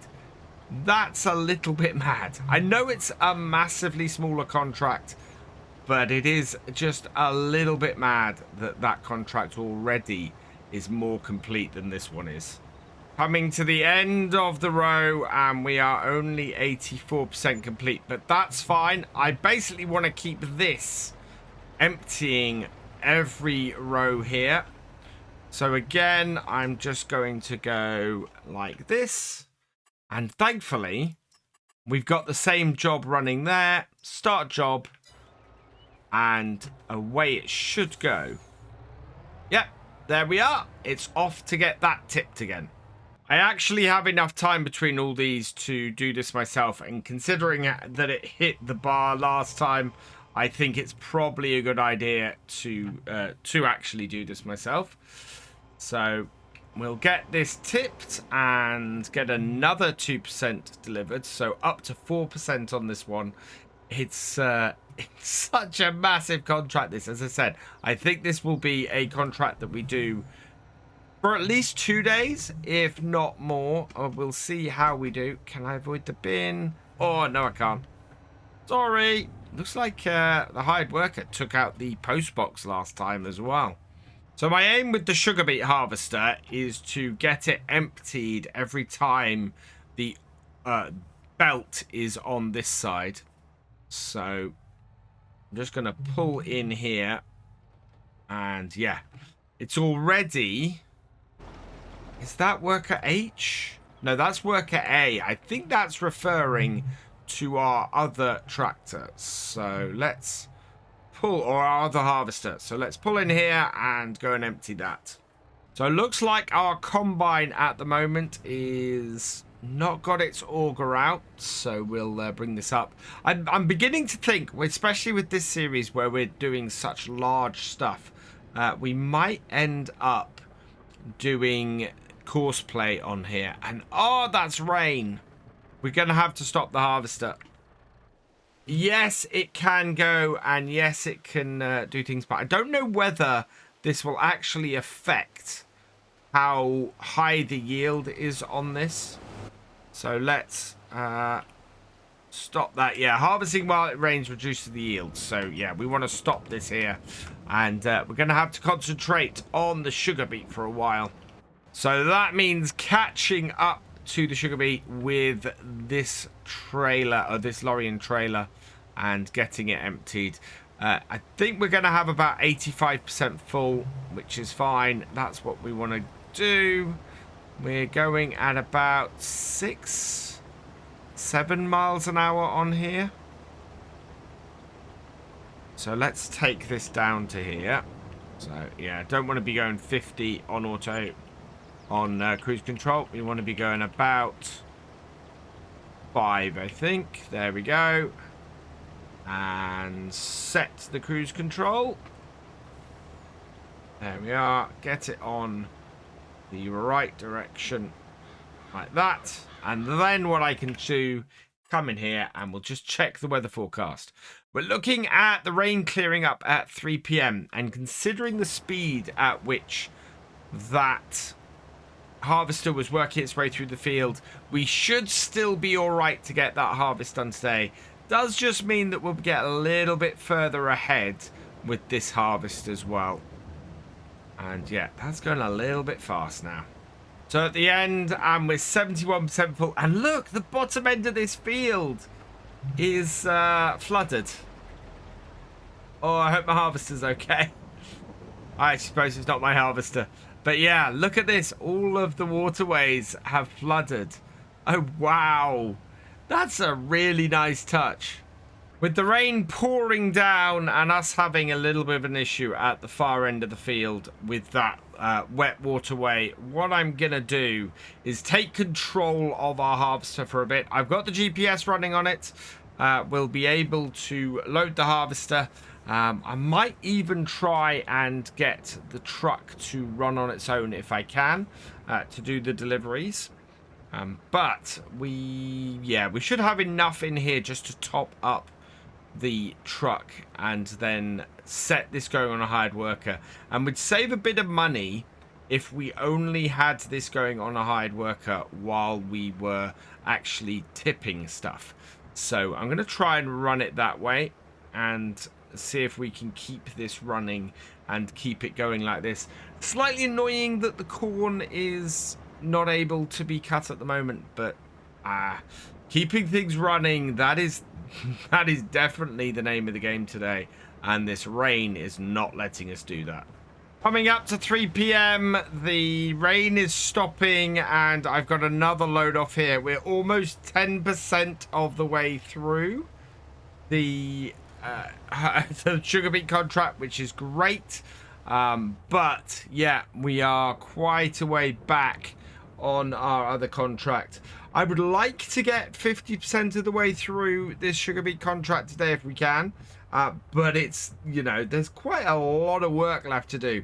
The fact that we are only a fifth of the way towards that and it's 3 in the afternoon and we started at 6 does not bode well. I think there's going to be a lot of going through the night on this one and yeah, picking it up next day and seeing where it is in the morning, seeing if an all-nighter and possibly a couple of all-nighters are going to be the thing that keeps it going and eventually gets it complete. We need this contract though. It is worth a lot of money to us and definitely will get us started going into the next stage of our farm. With the rain having stopped, we can get this harvester running again. It's at 94% full. I don't know if that's going to be enough. Let's see if it can make it to the end. If it can, what we'll do is we'll get it emptied out. And it looks like it's coming to a halt. Yes, so nope. We're not going to be able to do that. We need to stop the hired worker, turn our harvest around, and get it emptied. Unfortunately, I was hoping we were going to be able to get it to go the other way, but that's all right. We can just back this up here, turn it around, and empty straight into the trailer. Like, almost.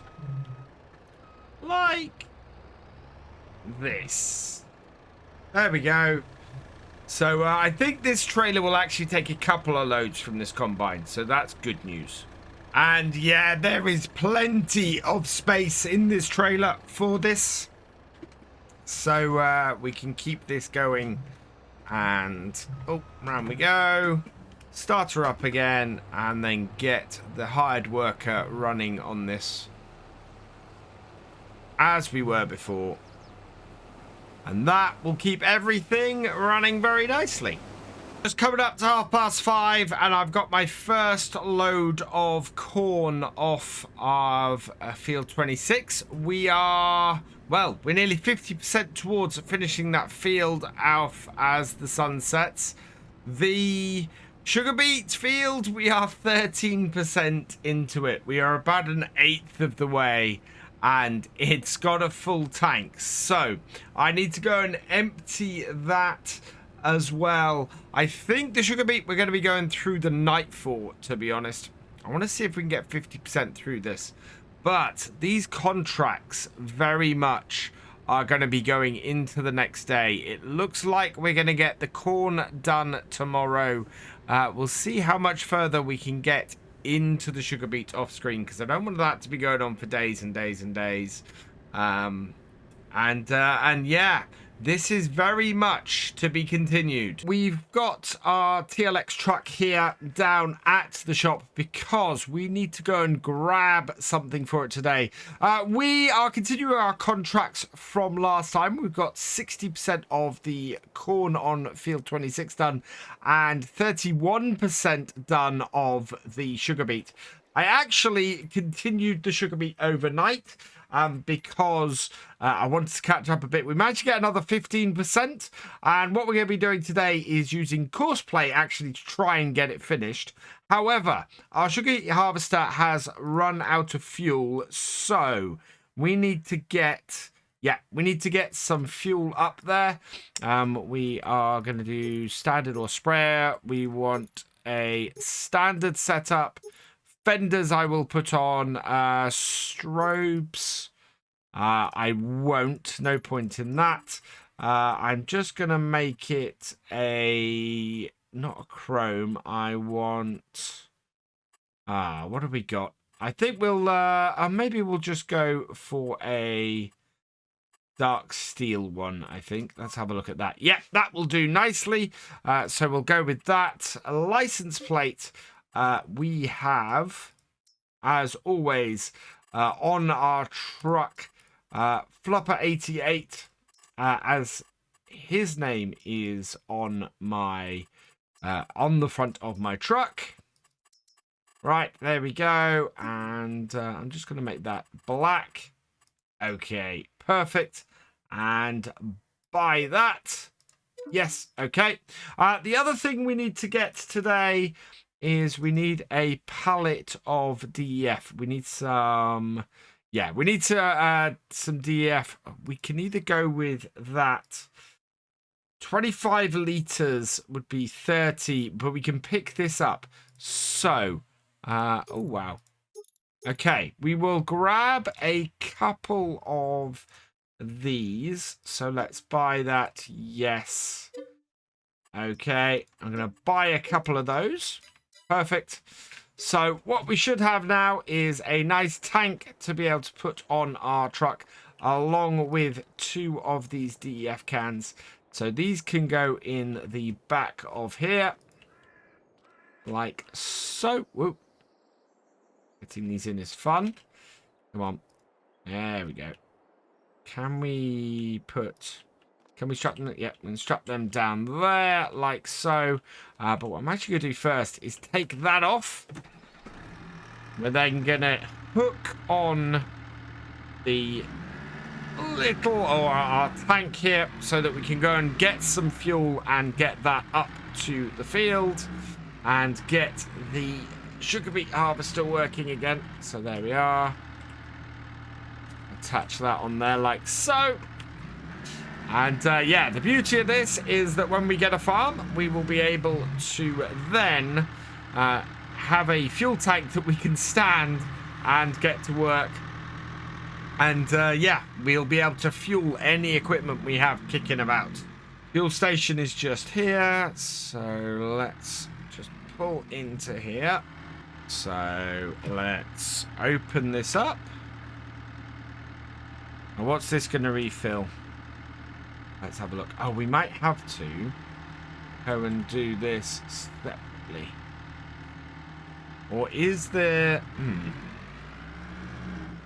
Might have to go into here in order to get this to refuel. Don't know exactly where the trigger is for this. So turn this all off. And can I refuel this from here? No. Okay. Unfold. Open. Up. Anyway. Okay, I've pulled forward a little bit.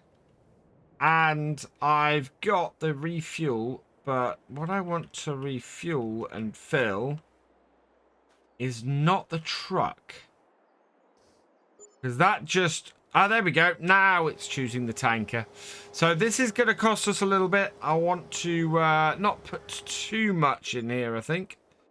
Let's have a look. We've only got 120 litres. So, yeah, let's refuel that for a little bit longer. And then we'll go from there. So for now, about 500 litres should do us very nicely. I've been trying to find the trigger. So that's the reason for the funny lines. Got rid of them now. Right. Let's get this then up to the field. And we can then get our sugar beet harvester going again. And if we need to refill it again later, we have some way of doing that as well. The harvester is just over there down the side of the field.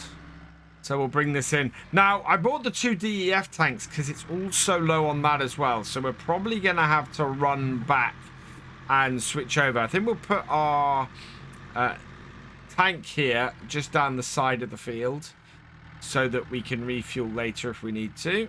Let's bring this in. And there. Right, let's see if we can refuel our tanker. No. How do I get fuel? Does this only transport fuel? Does this not refuel our stuff as well? There we go.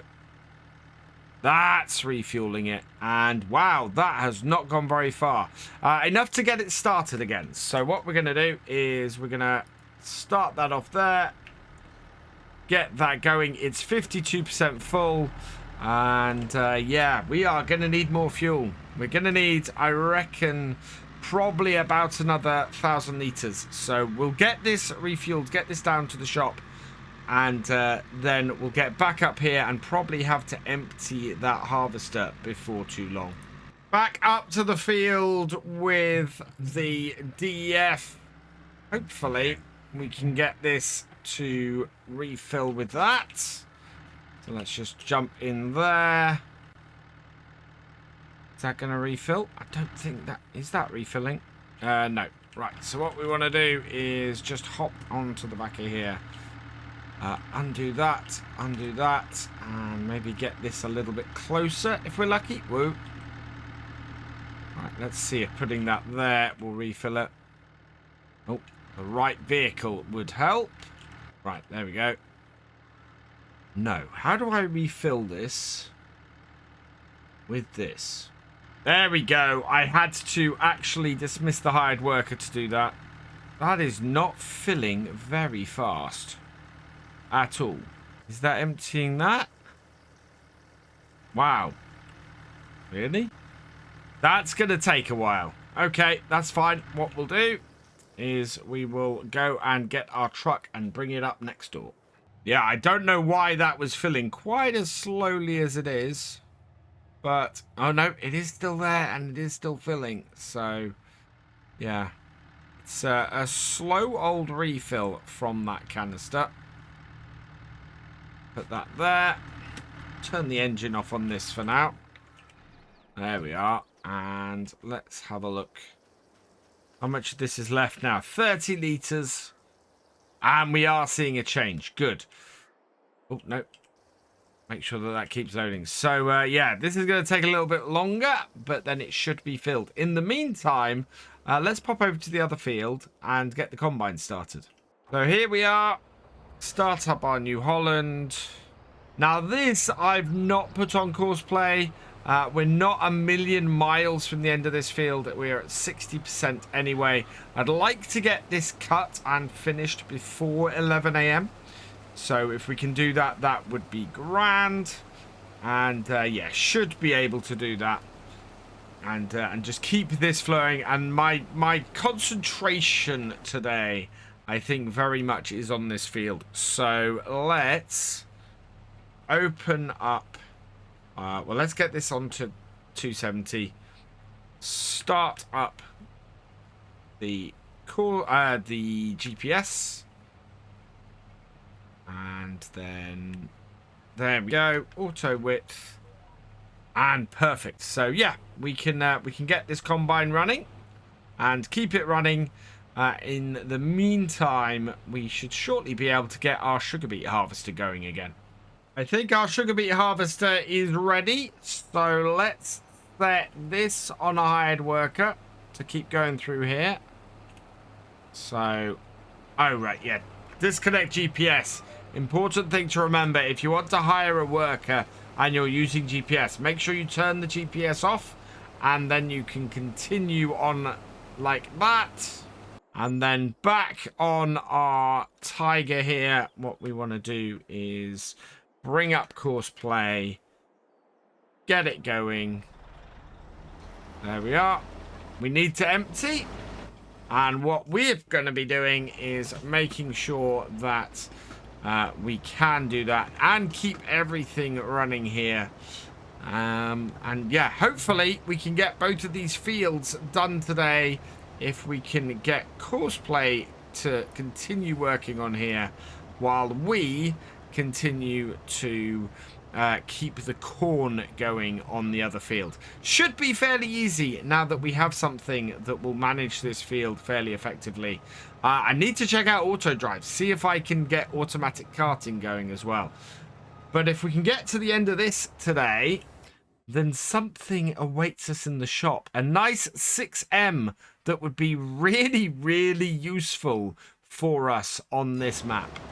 We've got a full grain tank on the combine. So let's get that emptied out. It's probably going to get us fairly close, I think, to a full trailer on here, or at least close enough for us to actually go and tip this. This needs to go down to... Actually, this needs to go down to the cafe near the shops. So we're going to run that down there. I think this... Yeah, this is going to give us a fairly full trailer. I think I emptied this just before we finished last time. And as a result, it only had part of a grain tank in here. And this time, that is going to be pretty full. There we go. Right, so auger in. Starter up again. In we go.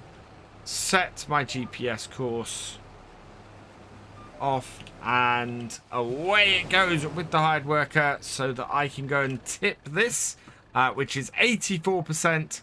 And actually, I'm going to leave this, and I'm going to go and tip my lorry instead, because that is full. Yep, 59,400 litres of sugar beet in here. So we want to get that done and tipped. And that's going to take us up to maybe about 33% into this field. Which is, oh man, we have enough money. Do you know what? We have enough money to buy that John Deere. I am really tempted to grab it. While it's there and while it's available, because that would be a great little tractor for us to get started on our farm. We know we're going to make enough money from these contracts to buy the farm outright anyway. I think it is 116,000 plus 5,000. Actually, we're not quite. The land we want to buy is field 25. And that is 131,000. So as long as we have about 15,000 left over from buying that tractor, we'd actually be all right.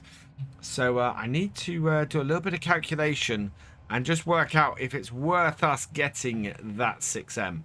Final 2 rows of the corn contract here. I'm expecting... that we will actually do fairly well off this. We'll get this row done. It means we will have a full trailer. We've already got a full trailer to deliver. And then on top of that, we should have what's in this combine as well. In fact, that's at 55% already. I don't know if we're going to have enough space in this combine to finish this field. Would be pretty cool if that was the case. I want to get as much cut, though, before we deliver this last trailer full as possible. And by finishing this field off myself, I should save myself a little bit of money from the hired worker fees. Not far to go now. We are getting very close to a full tank, though. We are at 88%. Oh, this is going to be enough, though. I have faith that we've got enough space in this combine. And, yeah, in doing so, it's going to work out quite well. This field will also go a long way to paying for what we've had to pay for in order to run these two contracts. The hired workers, the new tank, the DEF for the other... or for the other harvester, the beet harvester, all of that kind of stuff should be covered by what we make of this contract. So bring this to the end here. 98. And it's just enough. Look at that. So we have a full trailer and a full harvester for this. Absolutely perfect. I'm going to turn off those. I am going to put out the auger. And yeah, we will head down, get this tipped. I'm also going to go and tip what we've got in our beet trailer again. And yeah, we should be in a position where we can then come back, fill this trailer up again, go and tip this for a second time, and complete this contract with a bit of cash. We finished the harvest on field 26, not a moment too soon. That is the rain coming down. Would have made a massive difference to us. Right, we want to tip this here at the back of the cafe. Quite where they're going to take it, I don't know, because it's just going on the ground. But they apparently have a need for it. So, there we go. Tip that. And there we go. 90%. And oh, wow. Only 83% transported. So I was expecting that trailer to complete it. We are 97% complete, though. So I'm going to send this back up to the field, and then we're going to go and deal with the sugar beet again, because as you can see, the harvester needs unloading. So I've got an almost full lorry here that we're going to need to tip, but we are at 91%, and this should be enough to empty out to get the harvester to the end of the field here. So we want to just unload this, take it up to 100% in our trailer. Right, we can go and tip this, and then I need to get the harvester actually going on its cuttings. So that is then going to be into the main body of the field, having got 5 headlands out. And we are now 36% of the way through this massive sugar beet contract. With our Kubota and the Brentner trailer back up at the field, we can finally unload the rest of this.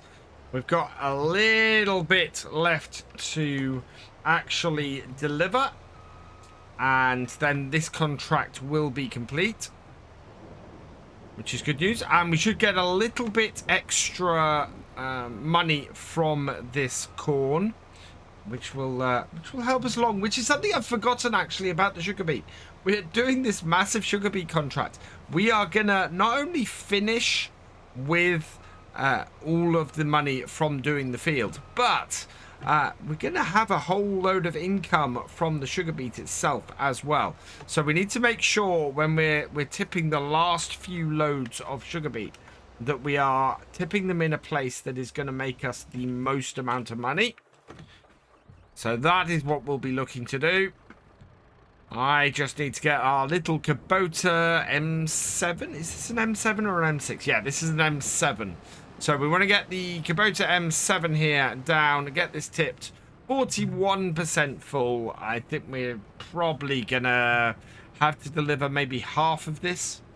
So not too bothered about running somewhere else to get the best price. And then we can complete this contract, get the money in for this. And I think at that point, we're going to have a look at that John Deere 6M and see, A, if it's still available, and B, what sort of setup it is. Because, yeah, I think it's going to be worth picking up. Back down to the cafe, and let's just back this into here. Complete this contract. Get a bit of cash in. There we go. This should complete us. There we go. Finished plus a little bit of money. An extra 1,177. So I'm just going to stop that there. And then we will pop into here. Pop down to the contracts. And there we go. 848. So 4,926. Let's collect on that. Perfect. And yeah, this is why I'm thinking something like the 6M might be useful. Smaller jobs like this, like weeding and things, where it costs 1,900. So half of the income to have a tractor. We can have our own little tractor to do things like that on our own farm. And we have a look at the details of this contract. We are looking at having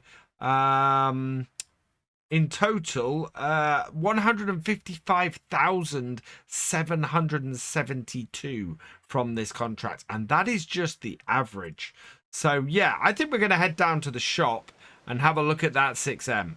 Right, here we are. Let's go into here, and it is still available. Ooh, that would be a good thing to get along with it. 160 horsepower. So this little 6M, this has 161 horsepower in this configuration. It's a 6145. How many hours do we have on it? It's got...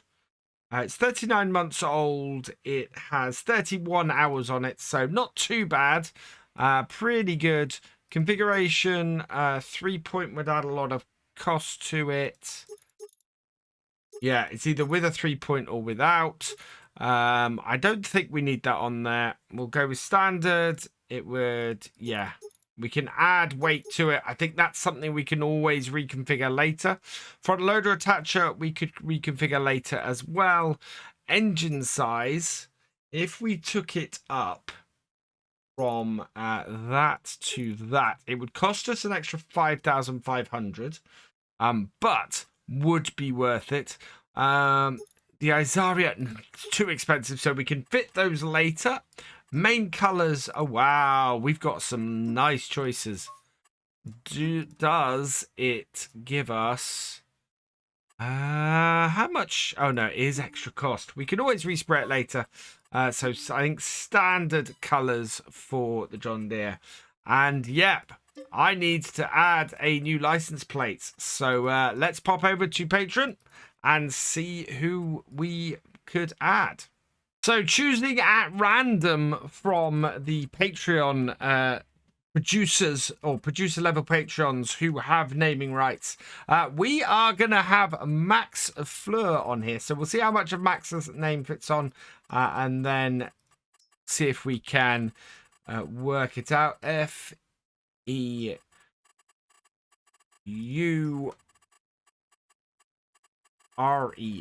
Where are we? R-E-R. Fits! Perfect. So, Max, congratulations. You've been selected at random to be on the number plate for our tractor. I'm going to use... Actually, I'm going to leave it as the blue. I quite like that.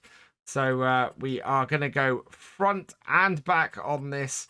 And, okay. So, there we go, Max. Your name is on the number plates for our 6M. Let's get that purchased. So, yeah, that is a large whack of our money. And... you know what? I think for doing our fields, it's going to be worth getting this. It's only 13,000. That is actually a huge amount off. And yeah, it's a good width as well. It's a 4-meter one. So I'm going to buy that at the same time. And that gives us a good basis for doing some stuff with our tractor later. Yeah, we can cultivate our own field and things with this. So I really like that. However, our harvester also needs unloading. So it's back to work as we keep this going. Am I far enough over? Yes. Oh, there's just enough space in this row here to do this. And I'm hoping Courseplay does what it did in FS19. And when we get to the end of the row here, lets me, or just stops the harvester so that it will continue to empty at the end of the row and do this. And then I think we'll empty this again a little way up. Yes, it does. That's brilliant. Very, very pleased with that. We should be about 75% full off this. So we're going to keep going on this. I think we'll pick up when we're a few percent further along, because otherwise it's just going to be an awful lot of beet harvesting in this video. 80% of the way through the contract now, and this is probably the last load for this video. We have an astounding amount of sugar beet that we've delivered. So I'll go over this with the contract in a minute, but it is a ridiculous size of contract this. When I took it on, I should have checked the time. The trouble is that I am currently just trying to grab any good contracts as soon as they appear because of this issue with contracts disappearing very quickly. This one, yeah, the amount of money we were going to get for a sugar beet contract should have tweaked me to how long it was going to take. I think we're going to have to go into the evening, and I'll have to do some more overnight. If we can get up to about 80% overnight, then that will be great. That will then get us into a situation where we can complete this next time. However, look at that big field of sunflowers to our left. I think we're going to get possibly another harvesting contract or two appear next month. Also, lots of corn and stuff that's available as well. So we're going to be on the lookout for some more harvesting contracts. Hopefully pick those up while this one continues in the background next time. But we have hit the 50% mark on this, and this should give us 50% delivered as well, which will be absolutely brilliant. It's tipping out, and what's it gonna be? Should be 50%. Yeah, there we go. 50% transported for field 1. We look in the details of our contract. Yeah, we've delivered 1.1, nearly 1.2 million litres of sugar beet. We still have 1.1 million litres of sugar beet to go. That is a total of 20, I think this is 23 more trailers worth we need to deliver. So there's a lot to go. I might get auto drive and see if we can run this in the background to get it completed, because we are spending an awful lot of time on this contract. However, 116,000 total, I think, for this is, yeah, as I said earlier, 156,000. And by the time we come to do it, price for sugar beet should be at its maximum. Let's have a quick look at that. It's on its way up. Yeah, look at this. So we're going into November, December, January. It should be at its peak. It is currently, actually, it's currently at its peak. Pretty much. Not far off it. So this is going to be a huge amount of money that brings in for us as well. If we can get some sunflowers or some more corn done, anything like that, that is going to be a massive boon to us. So yeah, I'm quite pleased about where we are. We'll see if we can run this in the background. This contract is costing us a fair amount in the first place to keep running, but I think it's going to be worth it in the end. The other thing I will say, with the extra cash and everything that we're looking at, originally I was looking at field 25. This is 131,000. Will be well within our range once we have purchased, or once we have completed this contract. However, this area here doesn't include a field, does include a large grass field and the cow area. I think for us to set ourselves up with a good farm, this will be worth saving up for. And it's £100,000 more. So it might take us a little while longer. We might have to do a little bit more over winter. But I think going for the cow farm is probably our best bet. It is our third day on this sugar beet contract. And thankfully, we are, well, most of the way there. We've got about 12% of the crop left to deliver, or left to complete. And then we're going to have quite a nice amount available to us to sell after that. Should make a big difference to our farm. And how much money we're able to make. I'm currently driving the lorry, driving our truck for the carting to keep the harvester going, and it seems to be going fairly well. What I want to do is try and empty it at the top of the row here, and then know that the harvester has a good run, because you may notice at the top we've got a second contract. We have got the field of sunflowers. So field 3, we've got a field of sunflowers being contracted for. This is worth up to 36,000 for us. And it is a field that is actually really, really close. So we're currently working at field 1 here. We are a good way up into the north part of it. Field 3 here, right next to the farmland that we're interested in, has become available with sunflowers. So it's probably going to take us a couple of days to get that contract done. What I want to do is get that started. We'll get a combine, or get the combine running on course play with that. And then we should be able to switch between the two fields, getting some carting done as we finish this field off and get that one done as well.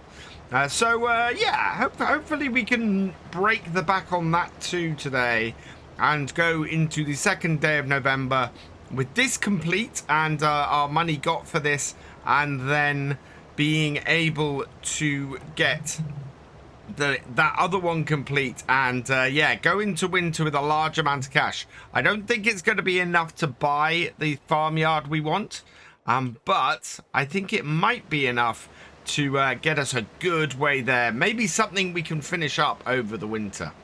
So in order to get that second contract kicked off, we are headed back down to the store.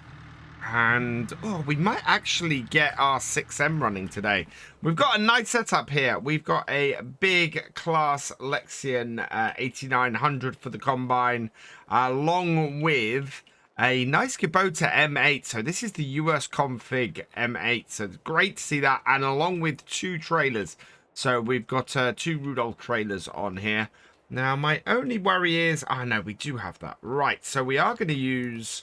Actually, I'm going to use my truck for this. I was going to use my new John Deere, but we'll use the truck to get the header trailer down there and sorted.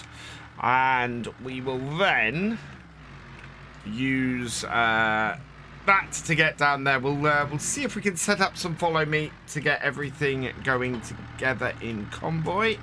Hook that up. And yeah. We've got a few cases of DEF hanging around in our trailer. They seem to be shifting about a bit, so I think I'm going to try and strap those down. There we go. That should help. Right. Now, combine here. I think we need to move the tractor out of the way first, to be honest. Great to see these Kubotas coming up in the contracts. Really, really useful to have those kicking about. And great to get to use them. I think I've used every one of the tractors that come in the Kubota pack. And I've now had the front loader. Yeah, I think I've pretty much used everything. Right, this should give us enough of... Oh dear. There we go. Yeah, connect that up, and that's all done. Let's get the combine then into position, and then we can line this up, hook it up, like so. There we go. And then line it up onto our trailer. Nice big trailer for this.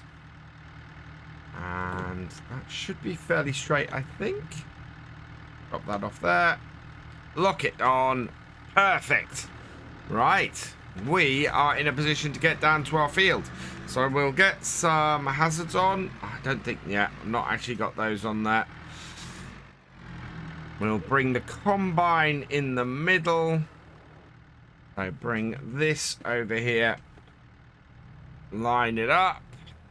And see if it'll follow. Yes, it will. Can I get that to... Yeah, we want to follow at about 50, I think. And then finally, we're going to spin our M8 around and do that. So we've had an M7 on the last contract. We've got an M8 on this contract. That's quite something. Quite a nice amount on there. And that is following that at 25. So we'll back it off slightly. And yeah, let's get our convoy back up to the field and get started on these sunflowers. That is, once the traffic clears. And away we go. We're approaching field 8, and I'm just looking for the best place, really, for us to get our header set up. There's a little bit of grass along the other side here. So what I'm going to do is just pop out and... Actually, we can probably get the header in like this. That will do. And that will line our tractor up. So tractor can then be moved out the way. We'll bring this around and over onto the grass over here. And then finally, we should be able to get the combine when that rolls up in a moment. Yeah. And take the hired worker off that. Perfect. And we can come in here. Line her up. Hook her up. And then we drop out and we need to connect up all of this. Right, yep, that's everything connected up. Unfold our front. And I love the unfolding animation on this. Look at that. Just absolutely beautiful. And then we can come up here, and I'm going to go in on this corner here. And this is a really weirdly shaped field. So we'll see how well Courseplay handles this. I need to unfold the combine itself. And then we'll be able to start the whole thing up.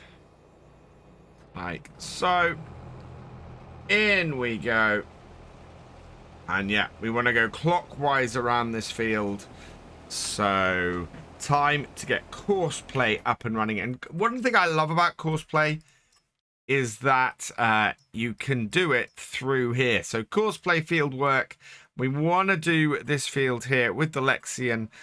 First waypoint center. We want to open the course generator. We want to do lands on here. We want 6 rows per land, no skipping, up down angle. I think we want to go north south on this. Bypass island. Yep, that should do pretty well, to be honest. So let's generate a course. Could not generate course. I don't think we can generate a course for this field. I think if I try to, it's just going to give me issues. And yeah, so I'm going to have to do this field myself and get it started. And yeah, do the other stuff in amongst it. So let's go and empty our sugar beet harvester, and then we can crack on with this. So we're fairly full in our trailer with 79%. We're 93% of the way through this sugar beet. Now, this sugar beet is our priority for today. I want to get this done and dusted and out. We are at 93% of this job. We've only got, I think it's maybe 3 more loads to get delivered of this. So by completing this, we're going to end up with about 153,000, I think, was the total, which is just a huge amount of money for us, for our farm. And in doing that, it's going to get us one step closer to buying ourselves a farm. We do have an area that we could go and buy and set up for that money.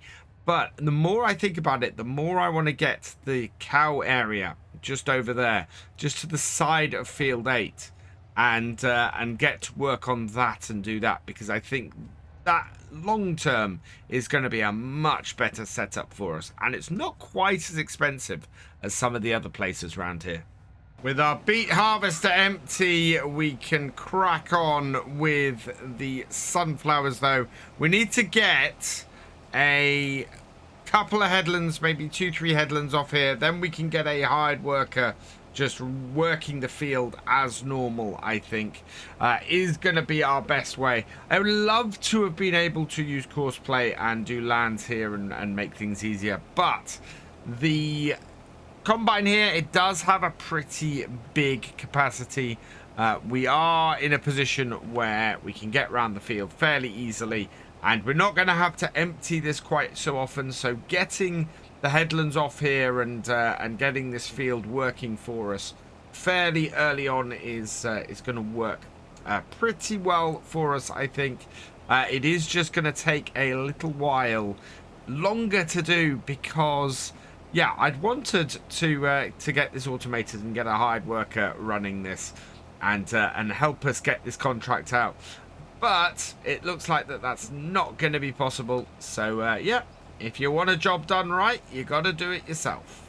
We're, well, I don't think you're even halfway round the first headland on here. And already we are 10% of the way through this contract. Now, I'm willing to put some of this down to the whole thing of us having us on a weird shaped field. We've seen this before on these fields.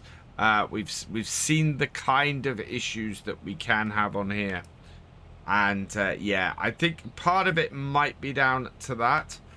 Part of it, though, I think is just that because of the weird shape as well, we're doing more of an edge, so there's more here, and also much wider header on this combine than we have, of course, on the other, on the beet harvester. So therefore we're covering more of the field as we go through. Works really well. I have got the GPS set up on here now, so that's running, and we are about halfway around the field at this point and only half full. So that's going to be good as well. I have been thinking about our truck. It holds nearly 60,000 litres. We need to deliver 121,000 litres off this field to complete the contract. I think it might be worth holding on to this beet contract a little bit longer, just so that we can use the truck and deliver the sunflowers from here. With that, that would mean pretty much whatever we have in our tractor and trailer, we will be able to keep for ourselves and sell for ourselves, which would be really good. So I'm thinking of looking at that and seeing how we go. We need to be a little careful because we have had that contract. Well, this is our 3rd day on it, and I'm a little worried about stuff possibly disappearing. Because of the time it takes to do the contract, but I think we should be fine. Yeah, we'll make sure that we insure against that. For now, though, we are doing pretty well on here. We should make it back round to the other side, and our tractor and trailer is waiting around there for us to take the first load of us while we get the last 3% done of that beet contract. And oh yeah, we've got to refuel the harvester again. It's a bit of a gas guzzler, that beet harvester. So what the harvesters actually run out of is DEF. So I need to put at least one canister or one of our bottles of that into it. That's on the back of here. So let's just grab one of those.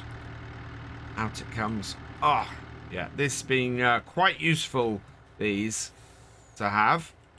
I'll put that there. Even if they do take forever to load. I think that's refilling. Yep. And we should see that is going down. So one of those should be plenty for this. What I want to do now is we're going to go and switch over. We're going to go and put some fuel, get the fuel tank on the back of this and switch over for refueling the sugar beet harvester as well. Now, lots of people have said to me, oh, you should put the toolbox on the flatbed on the back here, and you can take fuel in that. Ooh, those are moving about a bit.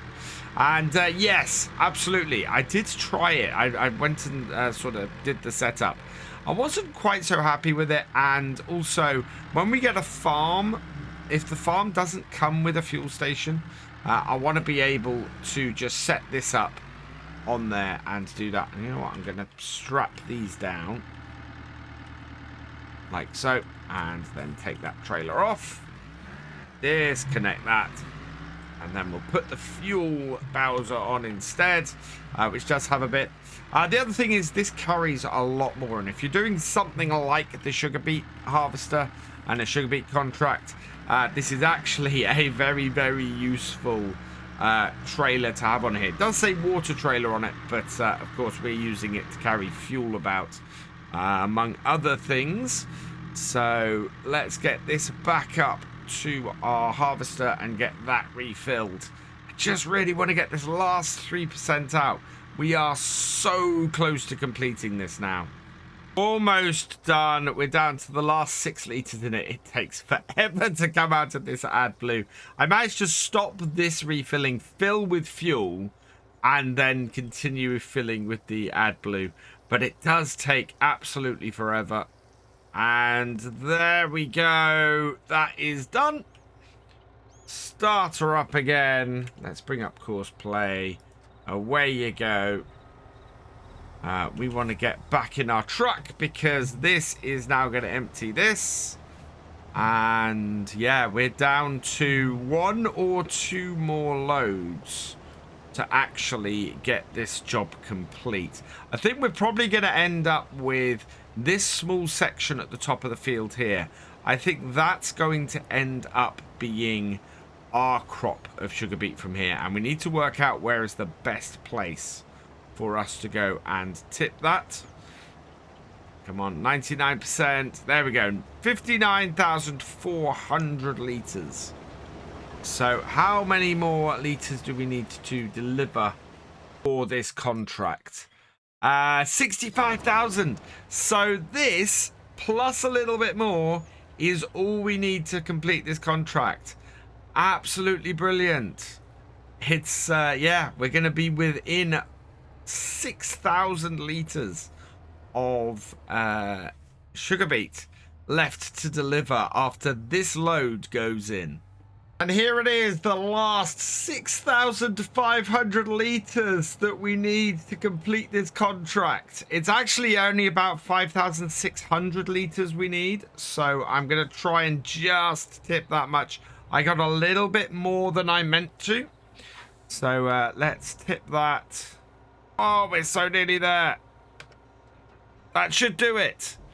Right, we have delivered 1,000 litres over what we need to. So no more of this needs to go into here.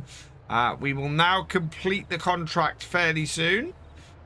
And yeah, the contract will complete by the amount of field that has been harvested now, not by delivering any more sugar beet in. And I quite like better contracts for being able to tell me exactly how much I need to deliver, because it does show you can over deliver for a contract very, very easily. And then, yeah, everything left on this field now we can sell for ourselves and make money for. That is absolutely perfect. Now, I am just going to ignore these sections here. I'm going to lift and drop. And yeah, I think we can go straight over those. Neither of those, the one at the far end is too long and too muddy down the middle. And I don't want to go through and compact that. But certainly those ones there are not very big. They're fairly well entrenched with grass. I don't think they're ones we need to go through, go past. I think they will end up causing us more trouble than they're worth to do that. It is this bottom corner is incredibly annoying though. It is just this little section here that almost cuts this little corner of the field off. And must be a real pain in the butt to actually plant and put stuff in. So yeah, and looking here, we're gonna basically clear out this corner just by turning and doing this bit here, like so. But that does mean this corner will be cleared out, and it's going to make it much easier for us to deal with in a minute. I need to go and unload the sugar beet harvester, though, again, as we approach the very final moments of that contract over on field 1. Size of this combine is amazing. We are only just coming up to the end of our first headland, and we're what, 82% full, which is incredible. I mean, that is just a massive grain bin. In fact, look over the top, that is nowhere near the top of that grain bin.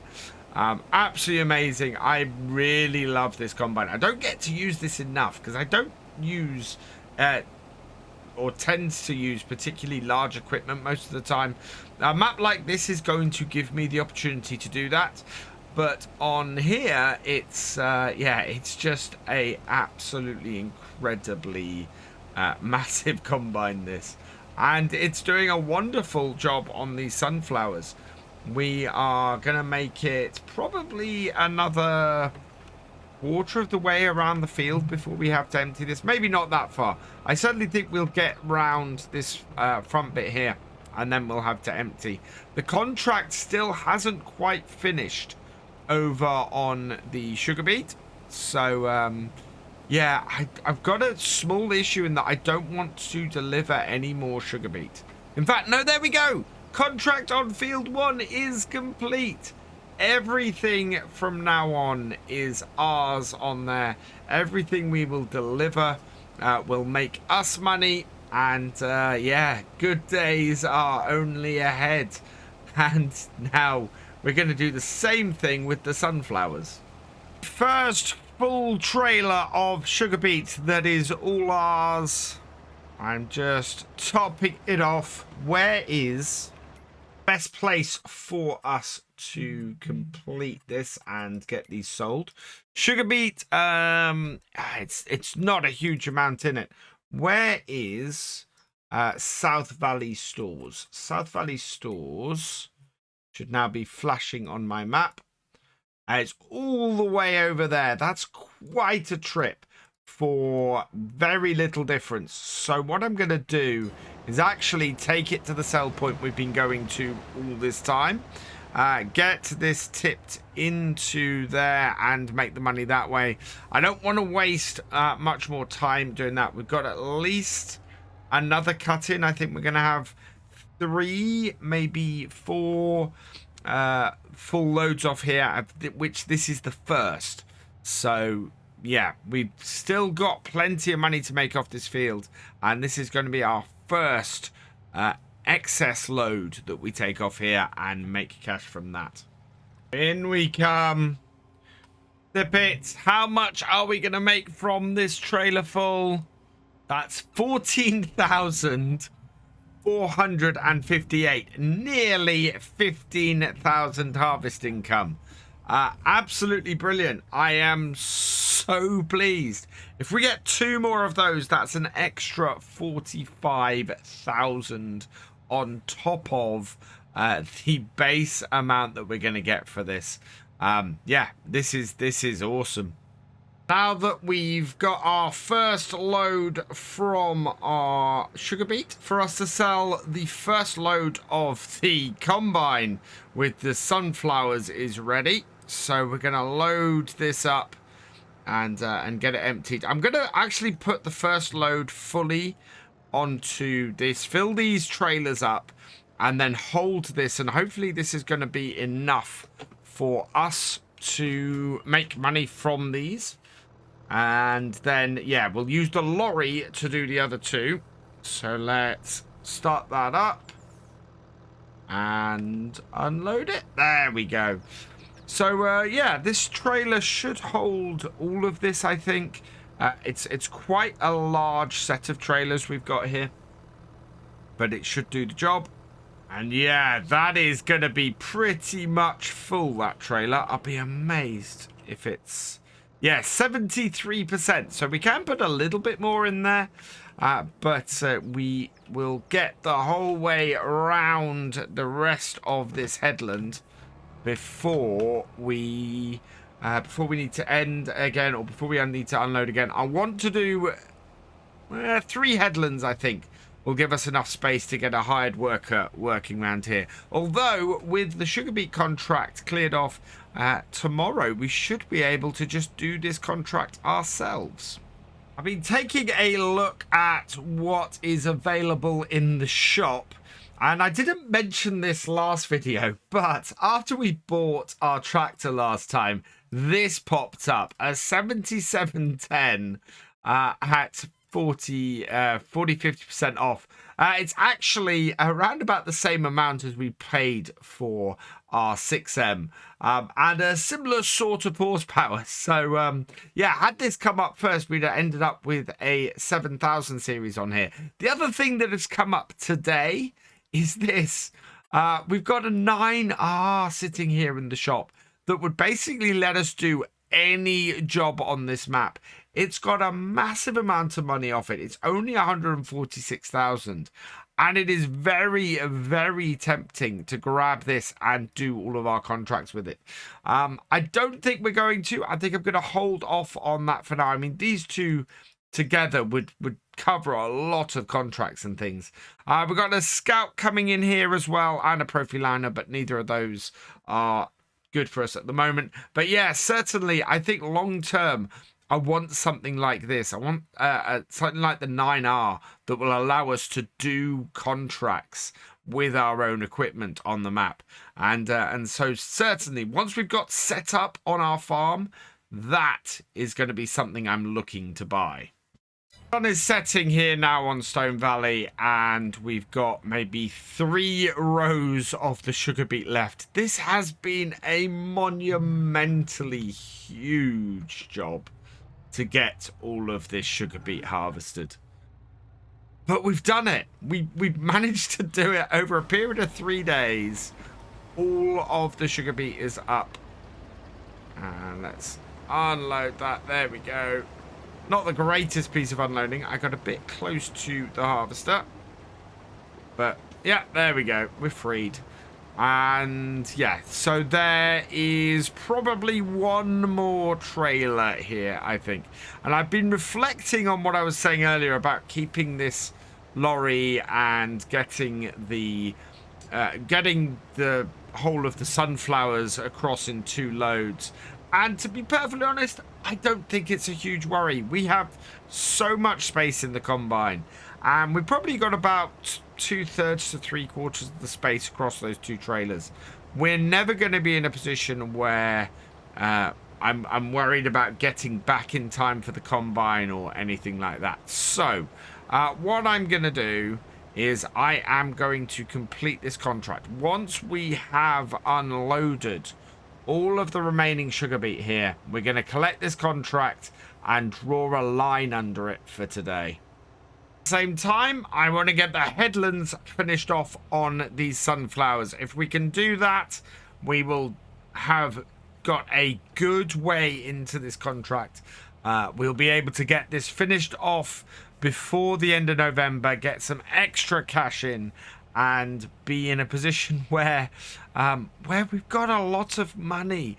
I'm in two minds. I want to put it to you guys. We could, after finishing the sugar beet contract today, we could go and straight outright buy ourselves some land. Field 25 is well within our budget at that point. But it's just one small field. It's not going to have any crop on it, I don't think, when we go to buy it. And if it did, we'd have a hard time actually getting it harvested, I think. Whereas, if we do some more contracts over the winter and come back in the spring, we should be able to get the dairy farm and get set up there. So let us know in the comments below. Where do you think we should go? Do you think we should use our money now, buy field 25 and get set up there? Or do you think we should save up for a little bit longer and go into the dairy farm and go that way? I'm really interested. So yeah, let us know in the comments. So headlands are complete. And takes us to 35% of the way through this contract. So I'm going to stop my combine here for the night. And we're going to go and finish off the last few bits of sugar beet that are kicking around. Harvester really is finishing off the last few bits. Running along this edge here. Is there enough? Oh yeah, there's enough easily to top off this trailer. I think we might have a couple of runs with this. So let's top this one off. We're at 81% here and the harvester is nearly full. So this is going to be another trailer and a half here. That's brilliant. First load coming in and we've run out of DEF. Okay though, because we have plenty of it in the back of our truck. Let's just bring that up alongside. We will undo that and undo that. Grab one of these. Don't need to put a huge amount in, just enough to actually get this moving again. So a few litres of this into here, get this all moving again, and then we can go and get the last set. So that's 10 litres of that. I don't think we need any more. Let's put that back in there. Strap those back down. Don't want them flying all over the place. And we'll just park this out of the way over here. Like so. And then this should restart now and we can get it. Oh man, so close. And yet so far. By not putting a huge amount into this, it means that we're not going to lose or have spent a large amount of money on putting fuel into something that's going to be returned very shortly. This should get us, though, up to 45,000. There we go, 46,096. And still, we've got more left in our harvester. How much do we have left on our harvester? Let's find out. Are we a little bit far away from it? I think we might be. Back this up then. And then this will be all complete. There we go. And there we are. Another 34%, 20,000 litres. Time to leave the harvester behind in the darkness as we head off to see how much the last of our sugar beet is going to bring us. We come with our final load. This is going to add about another 5,000, I think. based on what we've had previously. There we are, 5,112. And there we go. The giant sugar beet contract is complete. Let's head into here and the contracts. And as I said, I just want to clear it. I want it finished and done. 110,000 on top of what we have. So let's collect that as well. And that's it. 161,000 is where we are. As I said earlier, if you guys want to let us know in the comments, where should we go? We have a choice now. We've got field 25 at 131,000. So that would give us 30,000 on top. Really good land. It's a good little area. It currently has nothing on it. So no crop on there at all. Versus this area here, worse land.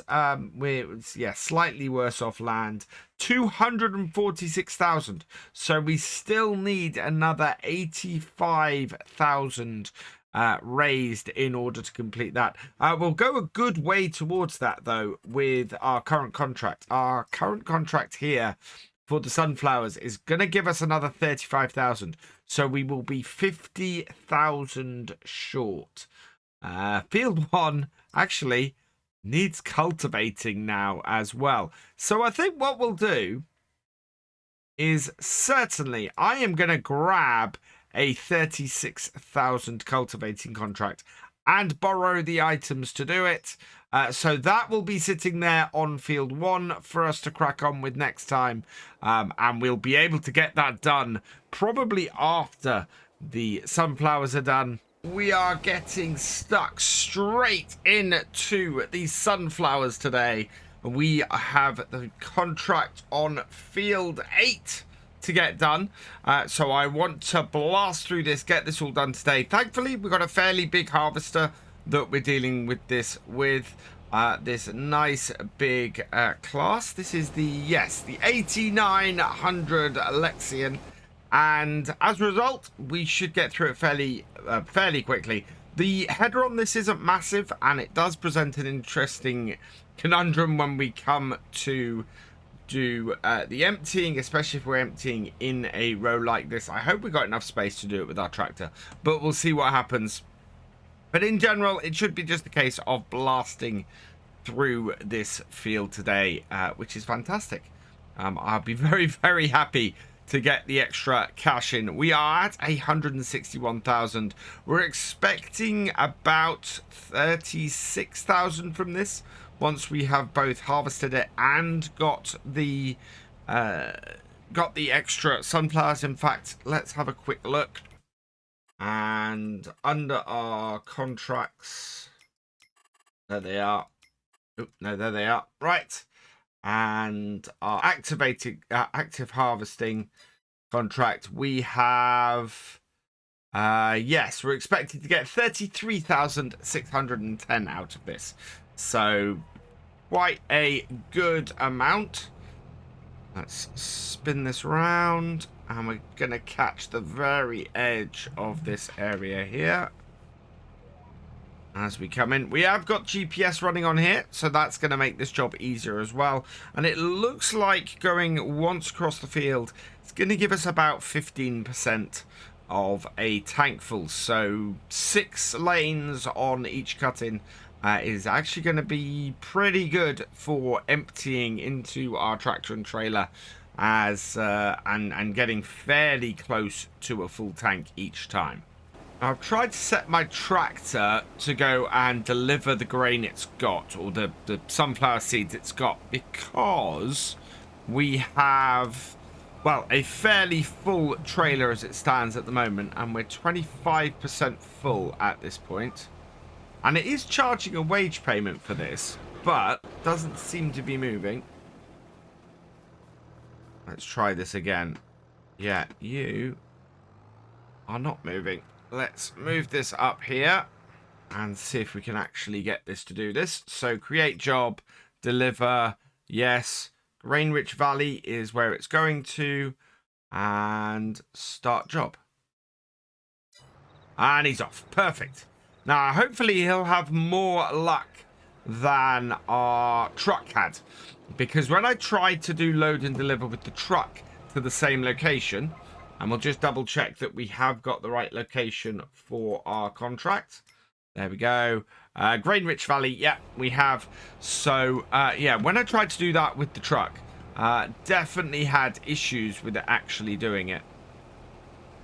We're not on our course for GPS. Wondered why we were so far over. Concentrating too much on the tractor that's doing the carting, and not enough on where my header for my combine should be to get some sunflowers cut. Looks like that is heading to the right place though, and we'll see if it gets stuck, because it's not the easiest place to get in and turn around. Here it goes. He is there. He is turning around it, so he's coming in from the other side by the looks of things, and it looks like he's made it in. That actually transported a quarter of the sunflowers for this field, and that is off just the headlands, which is really interesting, considering we were about 30% complete from the headlands. That is a massive amount of sunflowers to have already delivered. Makes me think we're actually further through this field than I believe I am. I mean, we are at 43% according to the progress. But to be honest, with the way that fields it previously have acted with these waterways in them, it's a little bit odd. I fully expect that we will find that this will slow down, and our progress will drop quite dramatically as we go further and further into the field. So yeah, I think I feel like I'm only about 30% of the way through when it actually says I'm 43%. The slowdown in the progress of this contract that I was talking about only a moment ago has already kicked in. We've done 2 more rows, 3 more rows, and yeah, it is only gone up 2%. So this part of the field here, where we don't have the waterways, tends to move a lot slower in the progress of the contract than the parts that actually have the waterways in. For some reason, it's a little bit odd like that. But we are up to 45% of the way through the contract now. We are only 74% full, so I think we're in a position where do you know what? I think these trailers will take 1.5 of this tanks from this combine. So that's about right per row to or per cutting to do that. Let's empty that out there. This will all go into the front trailer. There's enough space with that extra bit on top to get this all in. And then, yeah, we can get... well, I don't know. I think we might actually be able to get 2 full loads of this combine in here. But I want to sort of work it out and see how it goes. I don't know if it'll start moving after it reaches a certain level, but we'll see. It's certainly not moving at the moment. And I want to go in on the 3rd row, which I'm guessing is about here. You can just check this. Not quite. A little bit further. There is where we want to be. Down. And of course that is still realistic, putting the lines on to check that, because normally if you had GPS in real life, you would be looking at it on that screen right there, and that would tell you exactly how far across you are and exactly where your cut-in and everything would be. So yeah, I would love to see that. You know, one day my hope for Farm Sim is that we have GPS built into it. We have a screen like this, and it basically copies the minimap. and you can see your GPS set up on both the minimap and on there. That would be absolutely awesome. I think that the other bits of the field over towards the dairy farm there are going to be a little more finicky because of the waterways that are there. I think I want to break it into roughly 2 parts. So we'll do the area sort of there, split by the waterway. We'll do that as a section and work our way through that. And we then continue to move across the field over there. The only place I think that might be an issue is we've only got 2 more rows to cut from that side there. I think there's maybe 3 rows worth. So there's quite a big overlap with that. The answer to that, I think, is going to be to move into that area up there and then do that single run as the last one of it. And it should work fairly well, I think. But sort of move our way back to it, maybe. So I think that is going to be the best way to go. Speaking, actually, of the cow farm and the dairy farm, I asked you guys in the comments last time what you thought I should do, whether you thought we should continue to do contracts, save up, and get the dairy farm over the winter, or whether I should go and grab Field 25, the small farm there that's a lot less customizable and has a fair amount less potential going forwards, but would at least give us a base of operations to get started. It was fairly overwhelming. I think I had about 7 or 8 responses, and 6 or 7 of them were basically save up, get the dairy farm, and do it that way instead of grabbing Field 25 that also had the slightly higher ground potential, but was you know a lot less potential overall, and was reflected by the fact that it was a lot cheaper. So that's what we're going to do. We're going to try and get some extra contracts done and get the dairy farm and get ourselves set up with that. What I want to do then is next we have a cultivating contract, and we'll be moving on to that next time. It's fairly big. It's actually field 1, so it's dealing with the sugar beet field we've just finished.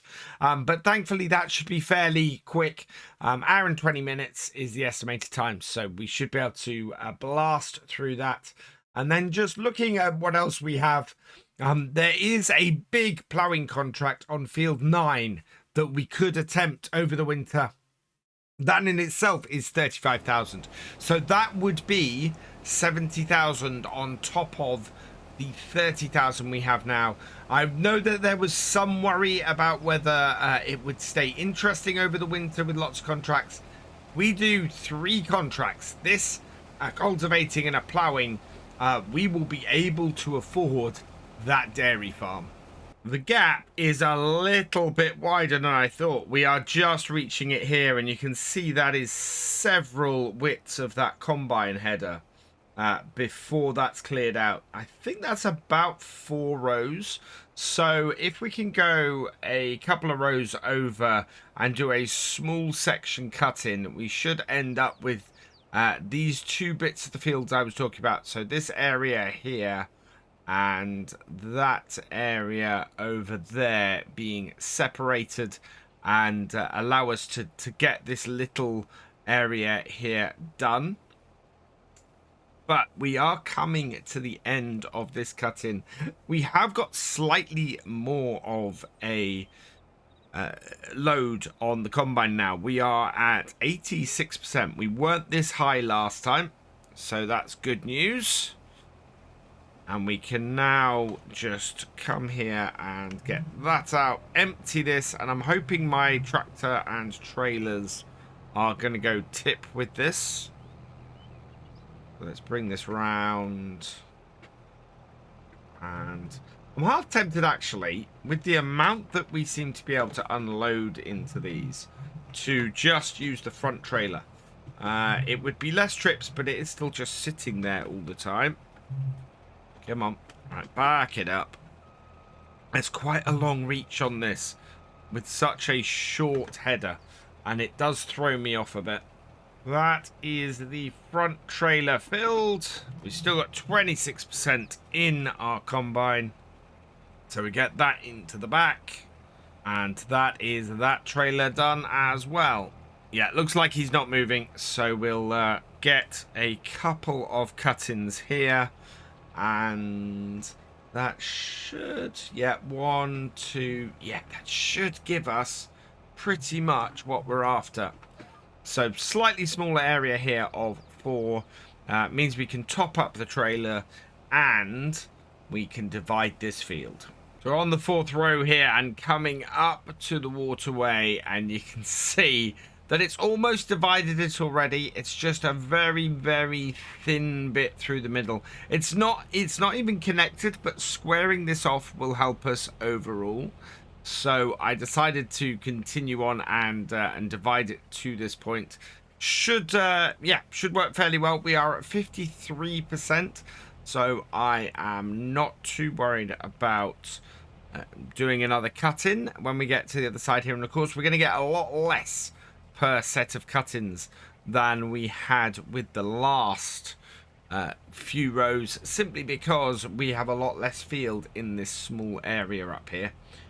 It's going well though. We are now up to 58% of the way through, and yeah, we've got about a normal progress at this point. I'm expecting things to accelerate towards the end, especially once we've completed everything on this side of the waterway and get into the other part of the field. I think that will start making a big difference to our progress.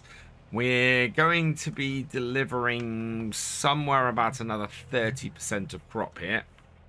Let's turn on our indicators and we can have a look. So that's 2. We want to cut in on the 3rd. Line ourselves up. And away we go. I can turn the indicators off again. And yeah, we're up at 60%. So we're probably going to have to get our tractor and trailer to come over here and empty, I think. So I've managed to get the whole of that cut-in done with the space we had in the tank. We're down to 90, well, we're up to 95%. This should be enough, I think, to fill the trailer and set that tractor and trailer on its way. So let's bring this round. We've got lots of space. We know roughly where we need to be based on where our tire tracks are from before. Reverse it up and into the trailer. And this should set this off. As soon as we've finished loading and as soon as it's full, it should head off. There should be more than enough in here to fill this trailer. And yeah, there we go. Trailer is full. I'm expecting that to head off now. Is it going to? Please go tip that. Blocked by an object. I have no idea what that's blocked by. I'll have to sort that out and get that moving. Nope, he's still not moving. Right. So, yeah, I'll have to get that moving. And then I can get back to this last little bit that we've got here, which is almost a perfect set of 6 lands. Brilliant. Our biggest problem at the moment is time. It is November. The sun is low in the sky. And we are, well, 64, 66% of this field complete. It's going to be tough. We've got rain on the way as well this evening. It may be a case that we have to split this into 2 and either, well, we've got rain on the way over in the evening, so yeah, it may be that we have a late cut of the rest of this field and take it into December just to get it finished off and get it done. I think if I do that, what we'll do is get the cultivator contract going at the same time. I would really like to get this finished and get the money in. As I said, we don't have a huge amount of money to get to complete what we need to do. We are looking to buy this farm right next to us. So this dairy farm here, it's 246,000. So we only need 180. Sorry, we only need 85,000 to buy it. If that's the case, then the 3 contracts I was talking about, this one, the ploughing contract and the cultivating contract, will do it. It'll probably take us until easily into January to get them, all 3 of those done, but getting them done will allow us to get the dairy farm, and then all we have to do going into next year is probably another contract or 2 and get everything up and running. We're going to need to get some feeding stuff and some grass, doing some grass stuff and things like that. So we'll keep our eye out in the sales. Speaking of which, what is for sale today? Well, a piece of grass equipment, actually. What is that? That is a grass roller and seeder? That might be worth getting for £8,000 to do our grass work with, especially as I think we're going to have an excess of money anyway with these contracts. And grabbing things that are going to be useful for our dairy farm when we can is going to be of the utmost importance. So I'm going to have a quick look at that before we finish today. We are losing the sunlight though, so I think we're in a good place, to be honest, to wrap this up when we get to the end of this field, or end of this section of the field. We can empty out into our tractor and trailer, cover that up, and pick it up on a cold December morning. We do know that the sunflowers will still be here. Contracts, thankfully, do allow us to run over a couple of days like that. But, yeah, look at that. Darkness is coming in, and with it is going to be a whole load of rain that is going to affect our yield across this. And I'm not sure if it does or doesn't on contracts. It's not something I've tested, but it is likely to cause us issues if it does. So I don't want to lose the whole contract on the fact that our yield reduces. So let's get this last little section here. We can probably swing around as we do it. Get all of it in one go. And there we are. Turn off our thresher.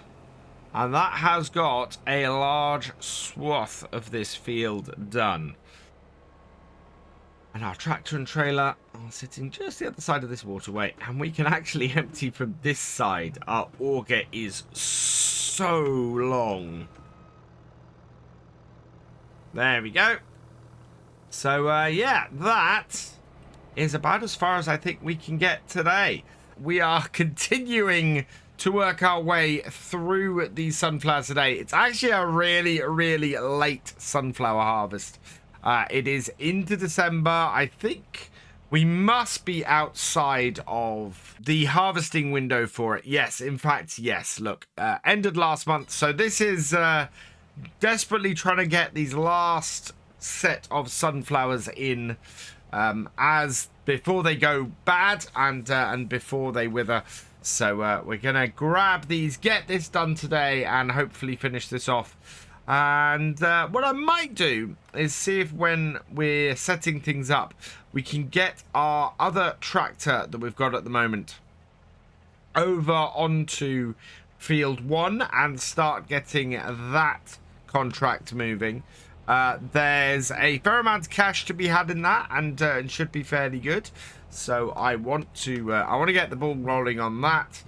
Meanwhile, yeah, the important thing today is to get these sunflowers done and dusted, out and finished, and then we can get a nice whack of money in for these. And my plan to do this is very simple. What I want to do is get a full tank on here, load the combine up, and then while it's emptying, we're going to pop over to the shop.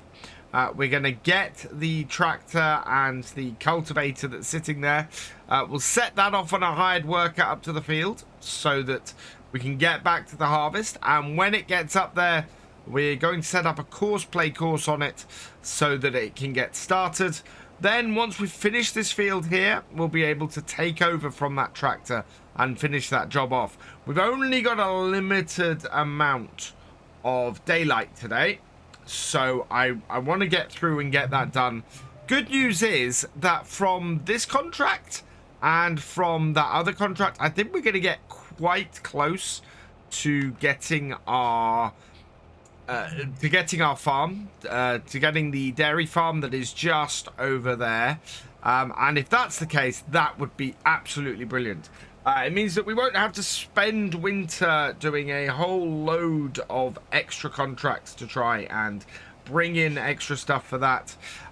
We are going to still have to do some contracts to get equipment and things.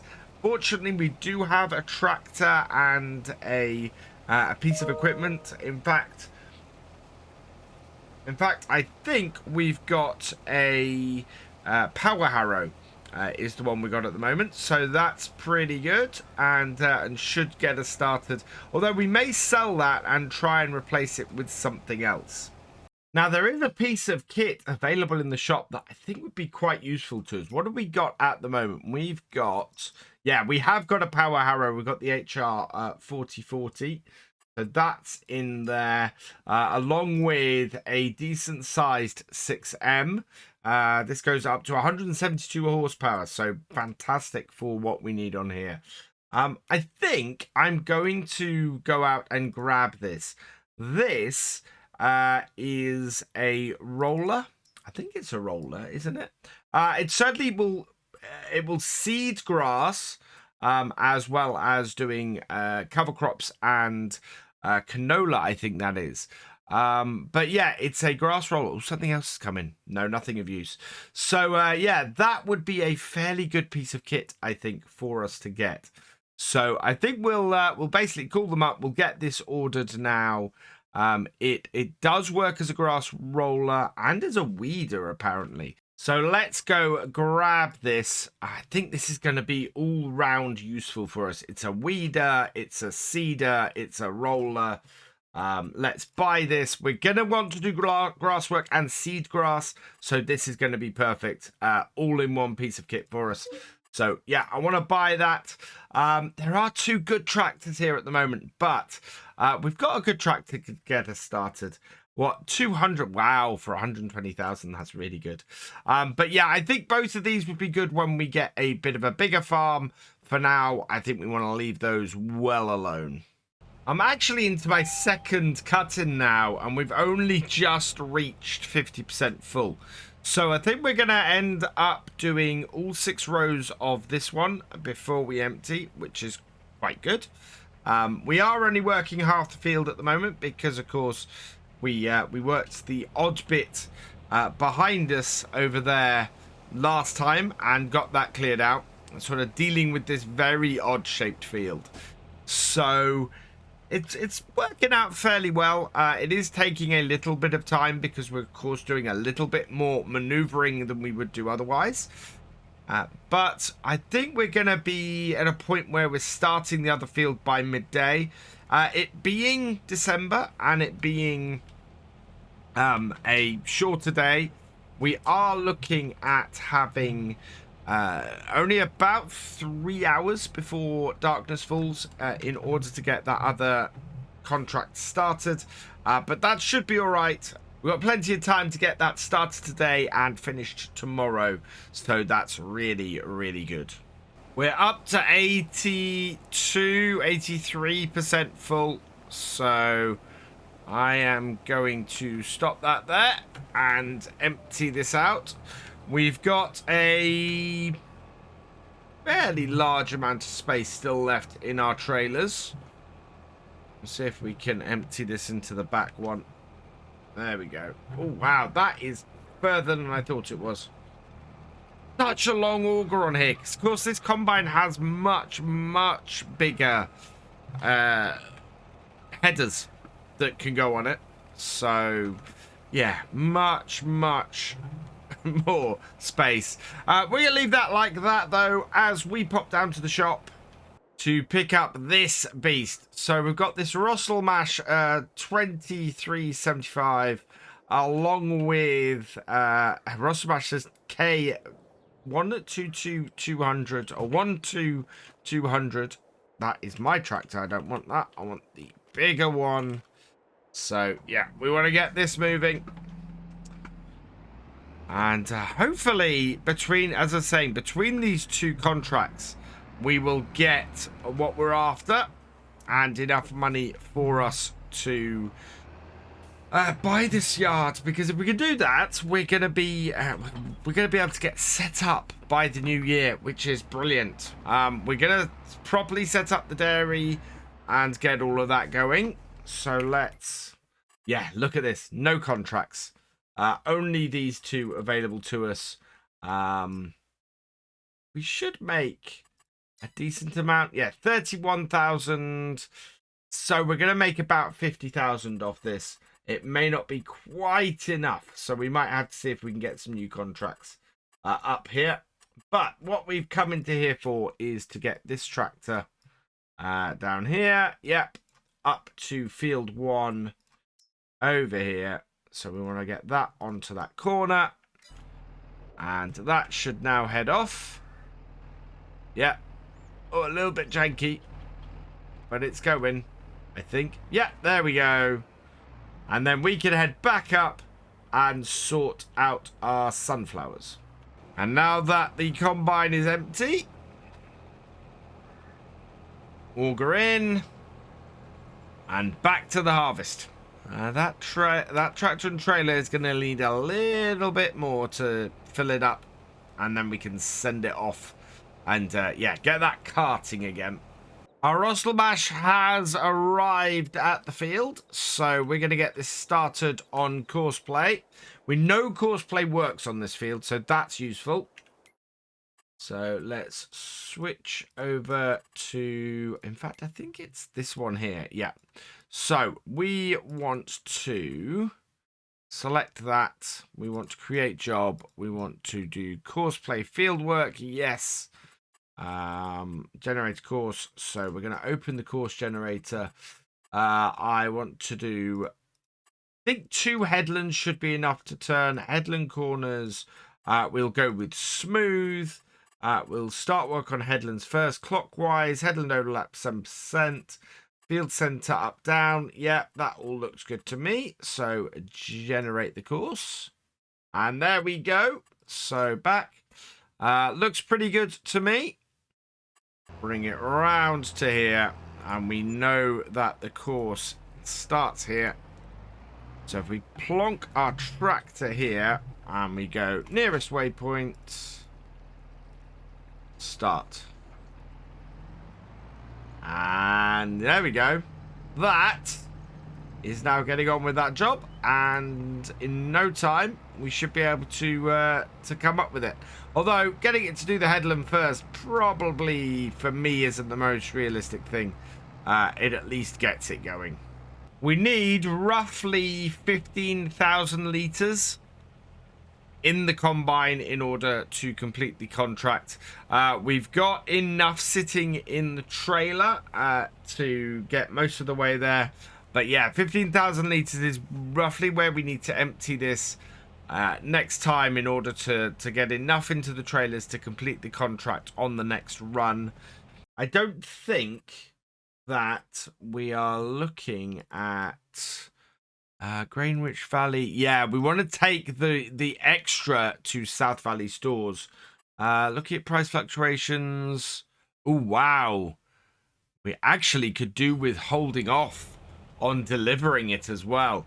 That would be really useful to us. I don't really want to have this kicking around for that long, though. We're likely to have a contract failure if we have this kicking around too long. So it's a tough one. We are at worst possible price for sunflowers right now. We could make a nice little bit of extra profit if we were to hold off till January to sell these. But yeah, no, in fact it's February, isn't it? Yeah, it's February. Although the difference, look at that. February, March, we're looking at 1,400.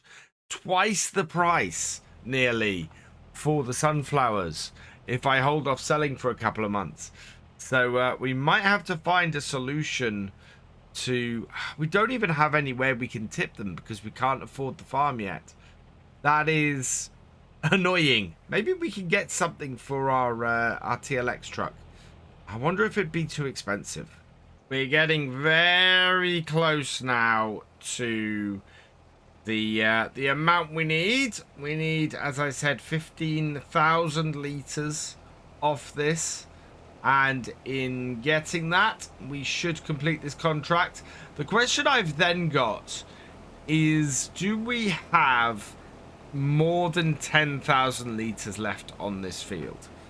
Let's just have a quick look at the actual itself. So it reckons we're going to earn an extra 6,000-ish. So I don't think we have more than 10,000 litres left over on here, which will make holding on to the remains of this actually quite good. There is something I can get for the TLX that will do the job. And so I think that's where we're going to go. And at the end of this row, we're going to empty into the trailer. It's going to be nearly 15,000. It's going to be only a stone's throw away from it. The question will be, is there enough in the trailer to then complete the contract? So we'll spread this across these two trailers. In fact, yeah, we'll put most of it in the front one, I think. Let's maneuver that there. And while this is emptying, I'll show you what I'm talking about. So, in here, under miscellaneous, there is an option for us. The TLX 350 tipper. So, standard configuration. So we've got the extended. The extended has up to 12,800. No strobes, no line, no fixtures or anything. We want to keep this as basic as possible. 17,950, but the lease cost would be tiny. We'd have to hold it for a couple of days, but yeah, it costs us 1,000 to lease it. That is very well worth it. If we have that. Now, the question we've got is, how much do we have in here? 37,918, and we need to complete this contract 48,000. I thought we had more available, right? So, we need to put some more in here. I thought it was only 15,000 we needed. It's not. It's 25,000. So, yeah, let's go and cut in again. I'm not sure it's going to be as worth it as I thought it was. Coming up to the end of this cut-in, I'm actually slightly surprised by how much we still have to deliver. I had thought, well, as you guys can see, I had thought it was only 39,000 I needed to get. It's not, it's 49,000, which means that we are still sort of 12,000 short in the trailers of what we need to deliver. We're only getting about 2,500 per row here on average, because based on where we've cut in. So it's gonna take 5 rows. So basically opening this out and not redoing the cut back, that is not gonna leave us with a massive amount. I thought we were gonna do so much better off this field than I think we're going to. Which is slightly disappointing, but we'll see where it leads. We're on the last couple of rows, and we are only just about to hit 50%. As yeah, there we go, 9,000 litres, and we've got another 3,000 litres to go before we have enough to actually complete this contract. I think we're going to find it's going to take slightly less than we're being quoted on that screen. We are going to fit everything in the combine this time. So yeah, we will load up our tractor and trailer. We will take a full set of those down to the sell point, and once we get there, what we'll do is we'll see how much we need then to complete the contract after that. And with a fair amount still sitting in this combine, we should be able to have enough to do it and control exactly how much we deliver. Although, as I said, at this point, with as little as we're going to have left, I'm not sure it's going to be worth going to the hassle of getting an extra trailer and spending the money leasing that in order to get this done.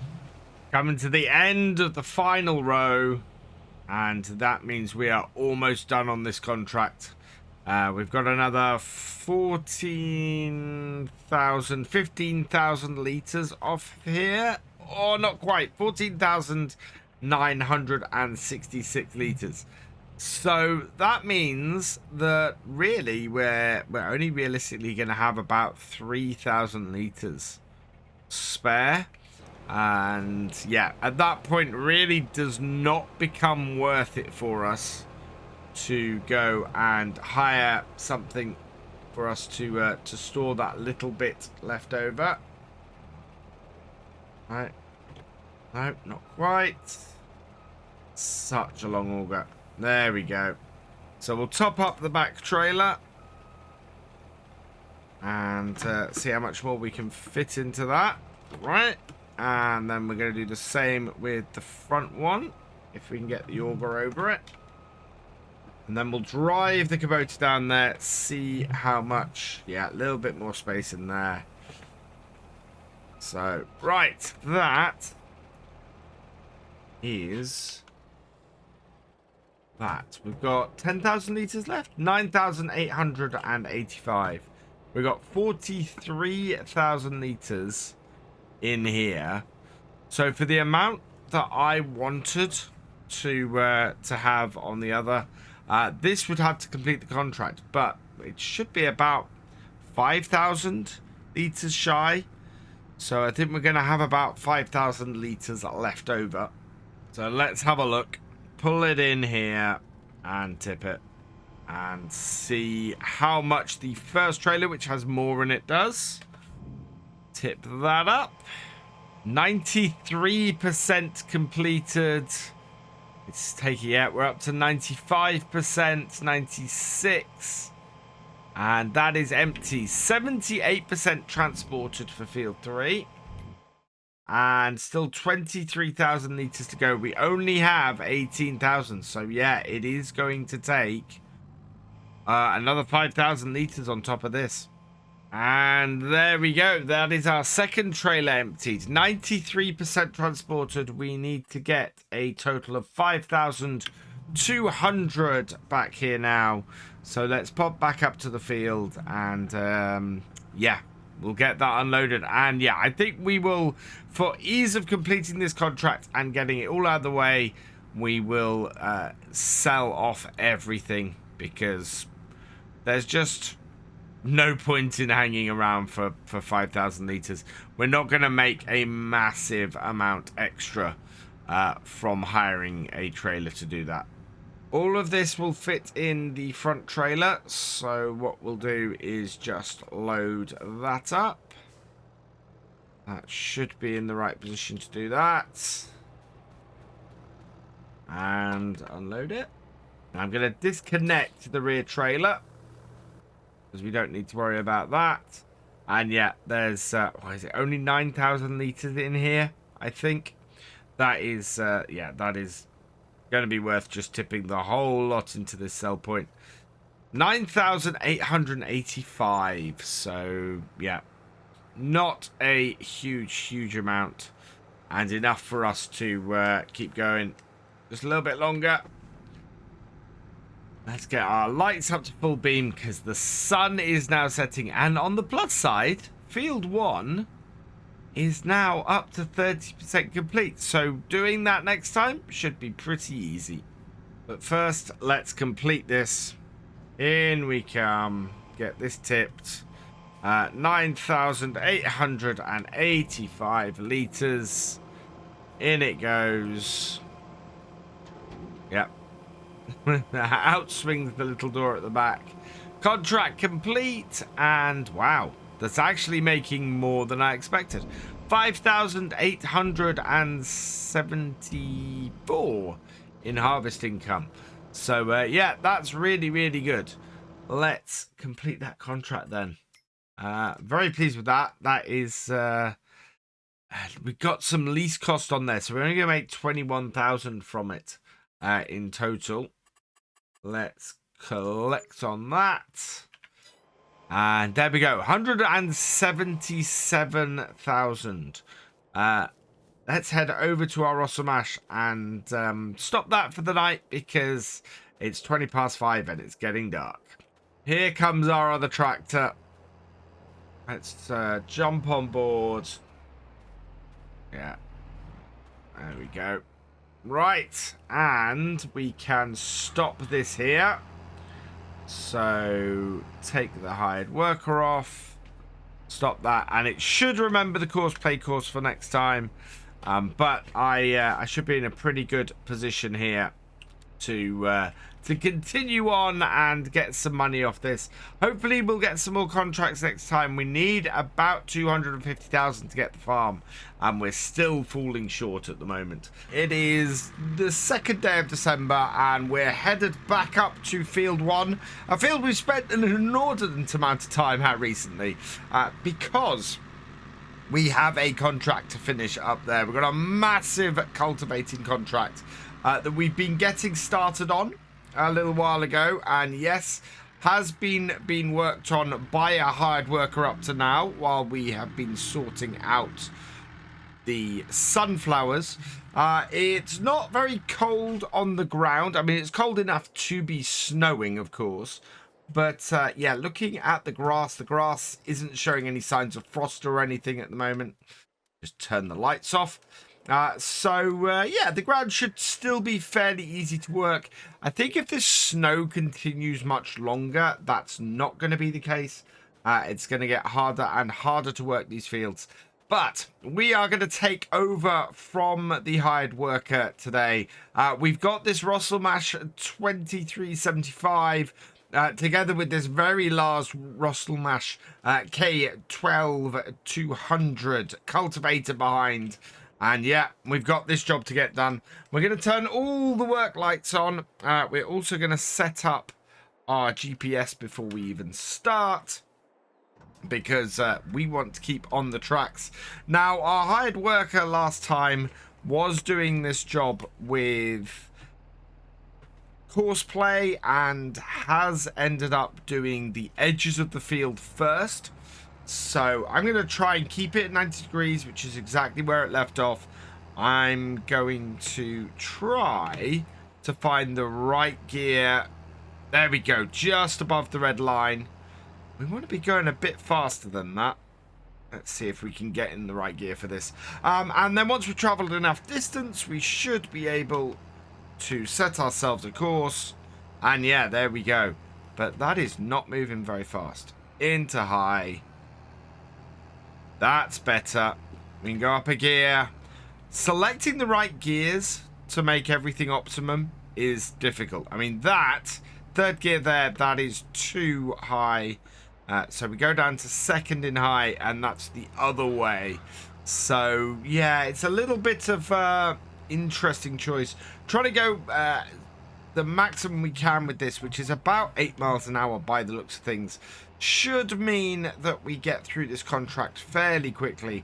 And then, well, depending on how much time we have left today, we'll be able to see exactly what else we can do. And this should throw us over 200,000 completing this contract, which means we are going to be a stone's throw away from getting the dairy farm.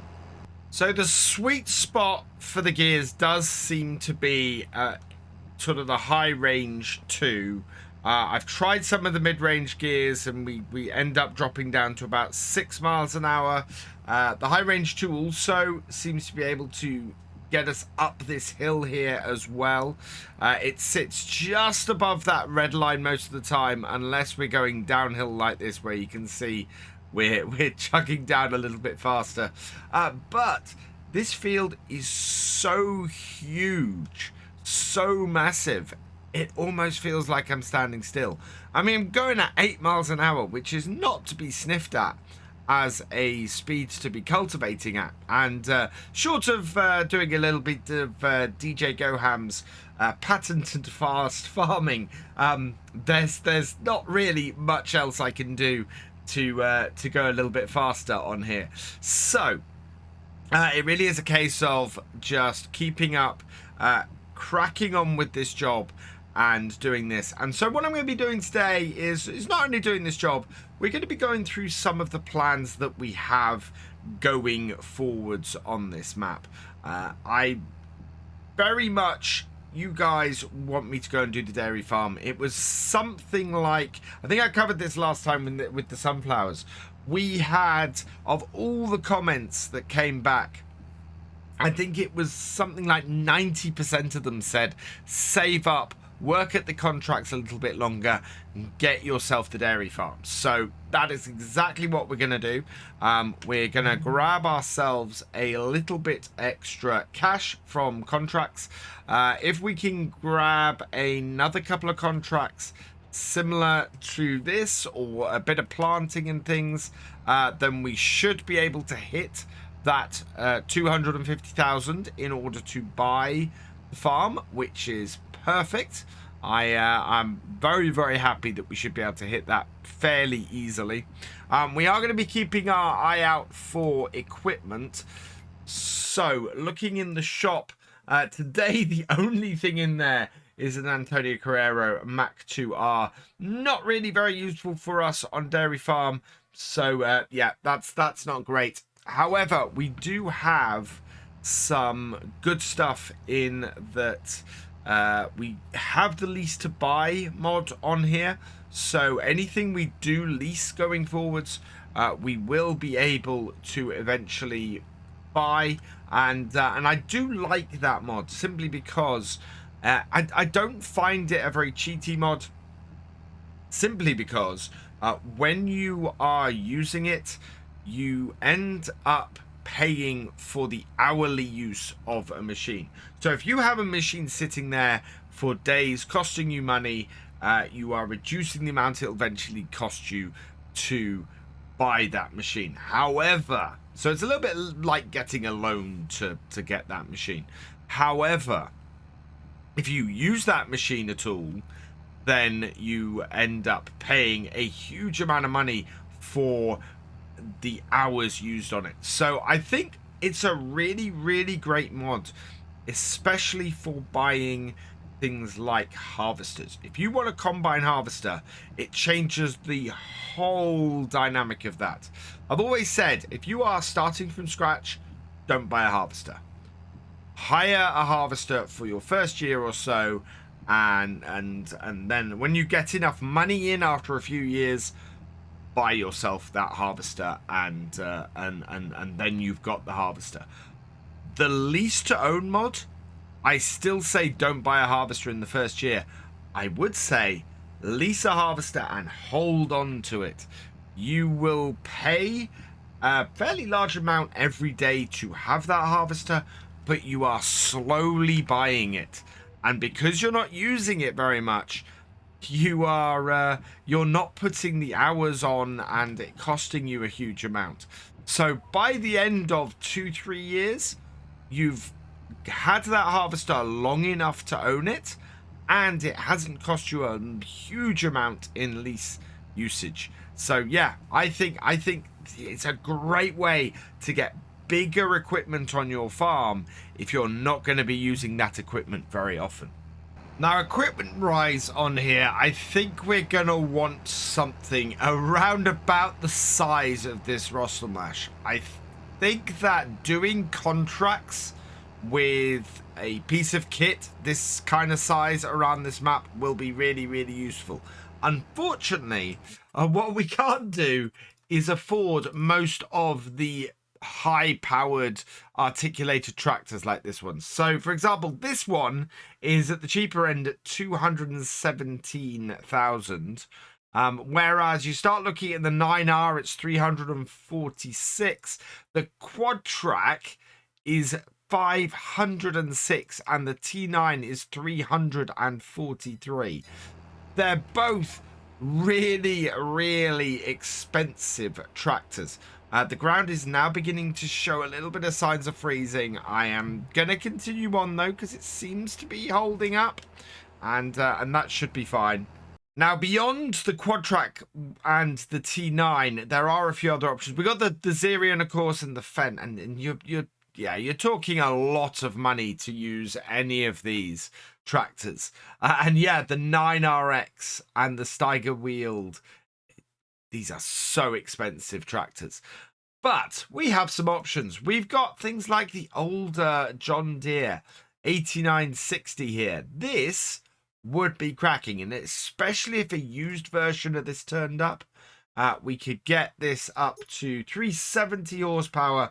Is still under 100,000 for this at 370 horsepower. So yeah, there are options in the older machines. The other one that I got my eye on is the the 9120, the 9X20 version as well. This goes up to a fairly large engine size, 500 horsepower for 169,000. So yeah, this again would be a great tractor, especially if it came up used to grab on here. So I'm keeping my eye out for that kind of thing, and we'll see whether we can get those sort of tractors to do contracts with and build our farm up from there. Because when we do eventually get fields on here as well, we're going to be in a position where we want to have big tractors and big equipment, because there's not really many small fields on here. And with the small fields anyway, we're fairly well covered. We've got our John Deere 6M here, 172 horsepower. We'll put a front loader on that for doing the cows as well. Should do us fairly well. We're beginning to build up the rest of our stuff. So we've got a grassland roller and seeder, and yeah, just general good all-round piece of kit there in that grass roller. Means that we should be able to create a grass field to handle our cows' feed requirements fairly easily. And of course, later in the year, we've got, or actually in a month's time as I'm recording this, so yeah, less than a month now as you guys are seeing this, the Vermeer pack's coming out, and that has some brilliant stuff for us to use on here. I love the baler. I love the self-propelled baler, and I love the pull behind baler as well. That would be great. The mower on there is great. The windrower on there is great. So yeah, we are definitely going to be highlighting and using that Vermeer pack on this series, because it is going to fit in with what we want to do here so well. So I'm looking forward to that coming out and us using that on here. That should be really good. And yeah, it's going to be a case of it's going to be a tale of two farms. We're going to have a lower end farm for the grass work and things like that, and then we're going to have a higher end farm that initially is going to be contract focused, and then later should be more focused on the large fields we have. And I might even go into some silage and forage work with a silage harvester, or a forage harvester, because I think what a great way to do the cows on here with such big fields. We can do it with silage. We can grow corn, grow maize, and do it with silage. And I think that that would be absolutely perfect for us to go on here. Of course, if you're interested in the Vermeer pack yourselves and want to have a play around with it, you can, of course, get it pre-ordered from the Giants website, or from the Farming Simulator website. It's currently 5% off, so you can save yourself $1 or €1 if you pop over there at the moment and purchase that. And of course, if you use code VFGaming at the checkout, you will support the channel as well. And I'll be very grateful for you doing that. Now, this was all officially revealed at FarmCon last weekend, and the Vermeer pack was, all the details came out along with more details for the Platinum expansion that's coming in November, which I'm very excited about. And when we go to do Forestry Friday, towards November time, and the Forestry Friday videos we're doing at the moment, those will build towards us getting a forestry setup on the Silver Run Forest map that's coming in that, and that just looks gorgeous.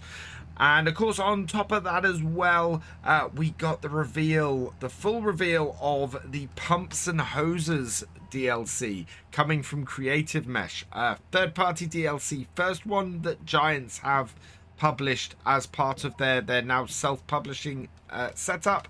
And yeah, really looking forward to that. Not something I think we're going to use so much on this map. Not a massively realistic thing for an American setup, unless any of the Americans in my comments want to let me know that I'm completely wrong there. But certainly the impression I get from the American viewers and people that I've spoken to so far about that is that it's not such an American thing to use slurry in that way. So yeah, I'm really intrigued to see what you guys think, but we will be using it on the Calmsden Farm realism experiment that I do on Twitch every Friday and Sunday evening. So yeah, when that comes out, we'll be using that over there, and probably be using that on maybe some British and European maps going forward as well. I think it's going to be a very interesting bit to use on there. It's a pity slightly because we're going to have a lot of slurry on here, but we're probably going to spread it in a different way because we have the cows here, and it's going to be very useful free fertilizer for making some good profit with the cows without having to actually spend anything on fertilizer. What I'd really like to do, I think, is generate a lot of slurry, get a slurry spreader on here, and do some contracts and just earn free money, because we already have all the equipment and we have the fertilizer, and it should make us a decent amount on here to have that kit kicking around and earning us some cash. Now, something I am trying to do is keep an eye out for stuff that would actually be really useful to us as we go and as we build up our farm. And so I'm checking every so often on the sales, and this has come up. A trailed 4.0 premium 2218 to 2020, sorry, 222. Well, forage mixer, we need this. This is absolutely something we need for our farm. So what I'm going to do is I'm going to quickly buy that. It's going to cost us 19,000. It is 57% off.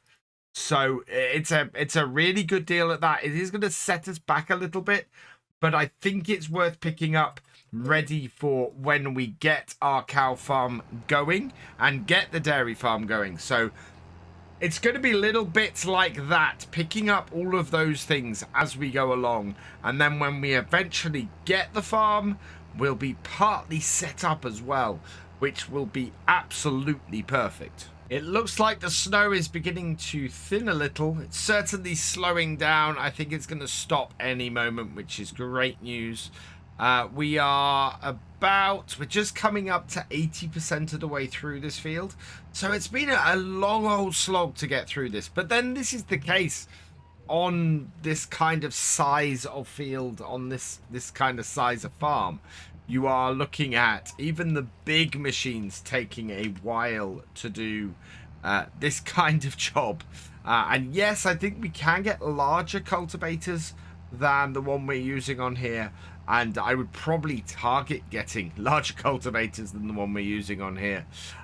It is still a decent sized cultivator for using on here. In fact, how big is this Russell Mash cultivator? So this is the, yeah, K12200. It is 12 meters. So I think there might be bigger ones than this. Certainly, yeah, there's the Vadastad that is up to 14.3 meters.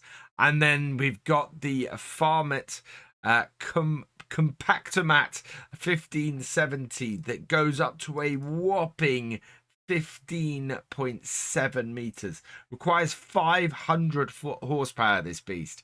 That would be a cracking piece of kit to have on here, but it might struggle. So this was the other thing I wanted to cover and look at. The hill at this end of the field gets really, really steep, and the tractor has a lot of trouble getting up to the top here without dropping it down a gear, just to give it a little bit extra pull. But you can see that that is actually quite a steep bit up to this part of the field. So it's yeah, it's even taxing this, and this has like 300 horsepower, I think, on it. What is the, let's have a look. This is a 2375. So the 2375, that has oh, in fact, I don't think we can up the engine size. So yeah, 375 horsepower. So just shy of 400 horsepower. And even pulling this, it is having trouble getting up that hill. On the plus side, it stopped snowing and we don't have any snow settled on the ground.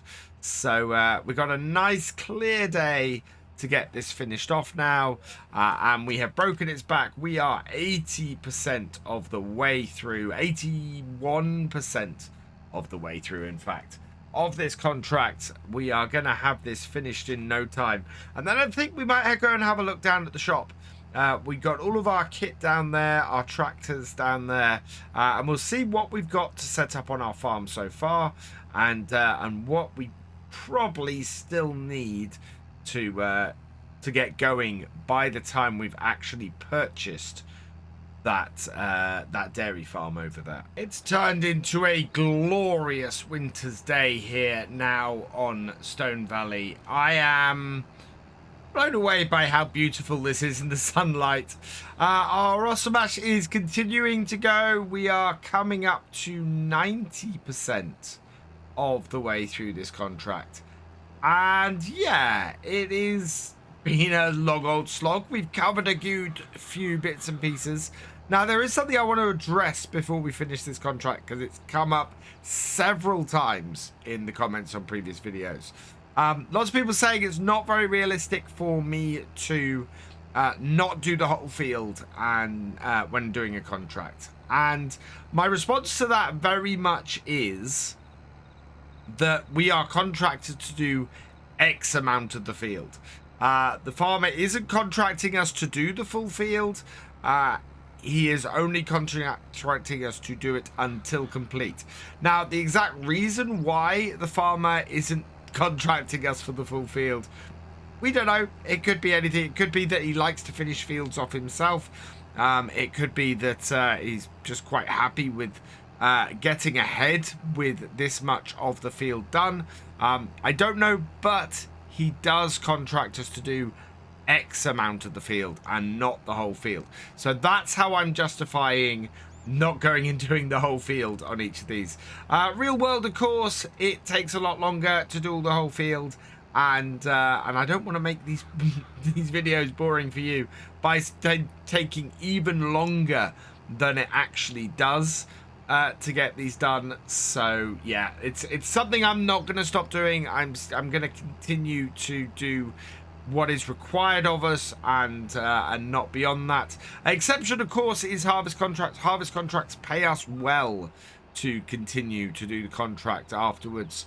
Oh, that's the other thing, of course. If we continue to do the contract afterwards with our own equipment, and it's beyond what we need, that causes wear and tear on our equipment. It causes extra fuel usage of equipment.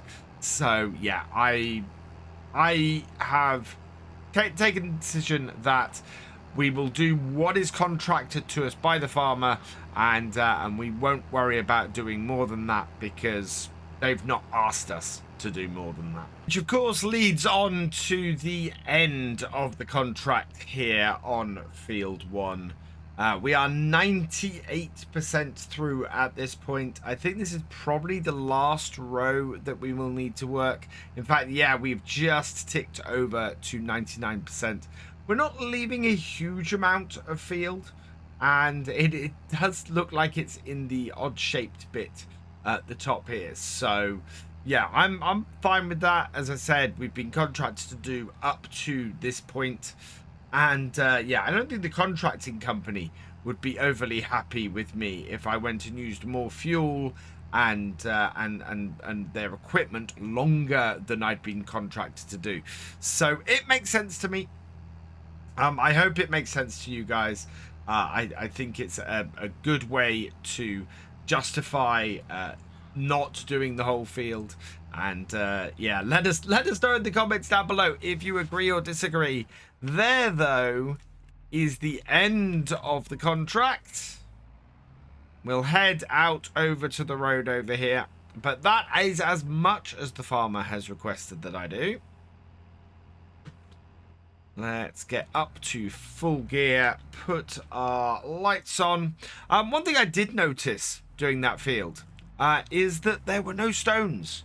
And to the point where I had to go and check the settings and make sure that I hadn't messed up somewhere and turned stones off by accident. But no, there really are no stones, or really have been no stones pulled up by the work that we've just done on that field, which is quite good. I'm impressed by this cultivator's ability to not pull up every little rock that it found under the surface. Now, I'm not going to drive this all the way back down to the shop. Well, I've been told that the next person using this tractor will pick it up from down here.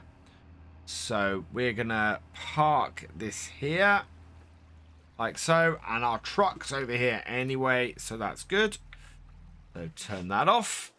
And yeah, let's head back down to the shop. We can give the keys to the tractor, and then they will, and then we can complete the contract down there, and that will keep them all happy. And I want to head down there and check out the equipment we got, because we're getting quite a fair amount of kit down, well, that's being stored down at the shop at the moment, and we kind of need to move that about a bit and a little bit out of the way. So we'll head down there and we'll get things sorted out. Being winter, it's only 4:30 and the sun is setting already, of course, but we're gonna pull this in here, park ourselves over here. Yeah, and then we can go into the contracting office and sort things out over this way. And there we go, completed contract. It's going to cost us 5,739 to borrow the equipment. This is why I want to buy my own equipment to do these contracts with. An extra £5,000 per contract. That's a huge amount of money. 30,000 we're going to get back on that, so collect that. And yet they've got no more contracts for us for the day. So let's pop out here and yeah, let's have a look at what we've got. I want to park this stuff out of the way, really. So we've got a Silo King. This is pretty good, pretty nice sized one. Holds 22,000 litres, so we'll hold a couple of bales of each, which is good. We've got our John Deere 6M. That's really great little tractor for our farm. We've actually got a power harrow on the back. I'm not sure about my purchase of this. It's not massively useful for what we're doing on our farm, and yeah, I think we probably could use a plow a bit better. This, though, this is the best purchase that I've made so far. So this is a grass roller. It is a grass seeder. It is also a weeder, I think. Let's just have a quick look at this. So this is, yeah, it's a grass roller, a weeder, and it seeds grass. radish, and canola. So yeah, it's only a 3-meter bit of kit, so I wouldn't want to seed a massive field. But if we're looking to create a little patch of grassland, absolutely perfect little bit of kit that. So yeah, this is a really, really nice set of farm equipment that we are building up here at the moment. What I want to do though is get this stuff moved out of the way, because when they bring contract equipment in for us to pick up, they put it here. So we are just going to go and park this down the side here. Unfortunately, I can't rent any of these barns at the moment. They're all taken. But we should be able to just, yeah, little patch of grass here. We need to remember that we've got our kit down here and that it's here. We will eventually move it all up to our farm, and that is going to be a bit of a trek in and of itself to get all of this moved. But it should work out, I think, fairly well for us. We might probably use seed pallets to do this. And yeah, as I said, we need to rework this tractor a little bit. I have a GPS module on the top, but it's not connected up to anything, so we don't have any GPS on this tractor yet. It would cost about 15,000 to do that, so that's quite a big amount. We've got 30 hours on this tractor as well, and it's going to need repairing at some point. So this is a tractor I'm looking to use on my farm sparingly, because we put too many hours on it and it becomes way too expensive to run it. So we've got to keep an eye on that, and we may end up getting another tractor at some point that will do us fairly well. This will run pretty much everything we need it to, though, which is great. Absolutely brilliant news. And go hook this up as well. He took everything up to make it work a bit better. But yeah, I think eventually I want to have 2 tractors on the farm. And then we have one with front loader loading everything up, and then the second one we can have with sort of attached to this stuff and doing grass work and things, and will work out pretty well for us if we do that. Right, let's back this up without hitting our grass roller. I don't know if we have if there is a patch of ground that's already ready for replanting as grass. If so, that would make this a really, really good setup we've got here, because we can use that. We can use this power harrow to do the ground and then reseed it with the grass, which would be great. Let's leave the tractor down here as well. Makes sense to park all of this out of the way, and that way we know where it all is when we come to pick it up later. And in fact, I think that is probably a good place to end for today. It has turned 5 o'clock. We have got a lot of stuff done. We are up to 188,000, so not quite as high as I'd have liked, but we have bought ourselves a feeding wagon, so that's good news. Hopefully next time we will have a few more contracts to crack on with. For now, though, all that remains is for me to say thank you for watching. I hope you've enjoyed this video. Please leave a like, drop us a comment, and give it a share. Special thanks to all my patrons and channel members. Your support is invaluable in making these videos and helping the channel to grow. For more from Virtual Farmer, check out the links below, follow on Twitch to watch live, and for more videos, subscribe and ring that bell. I will see you next time. Goodbye.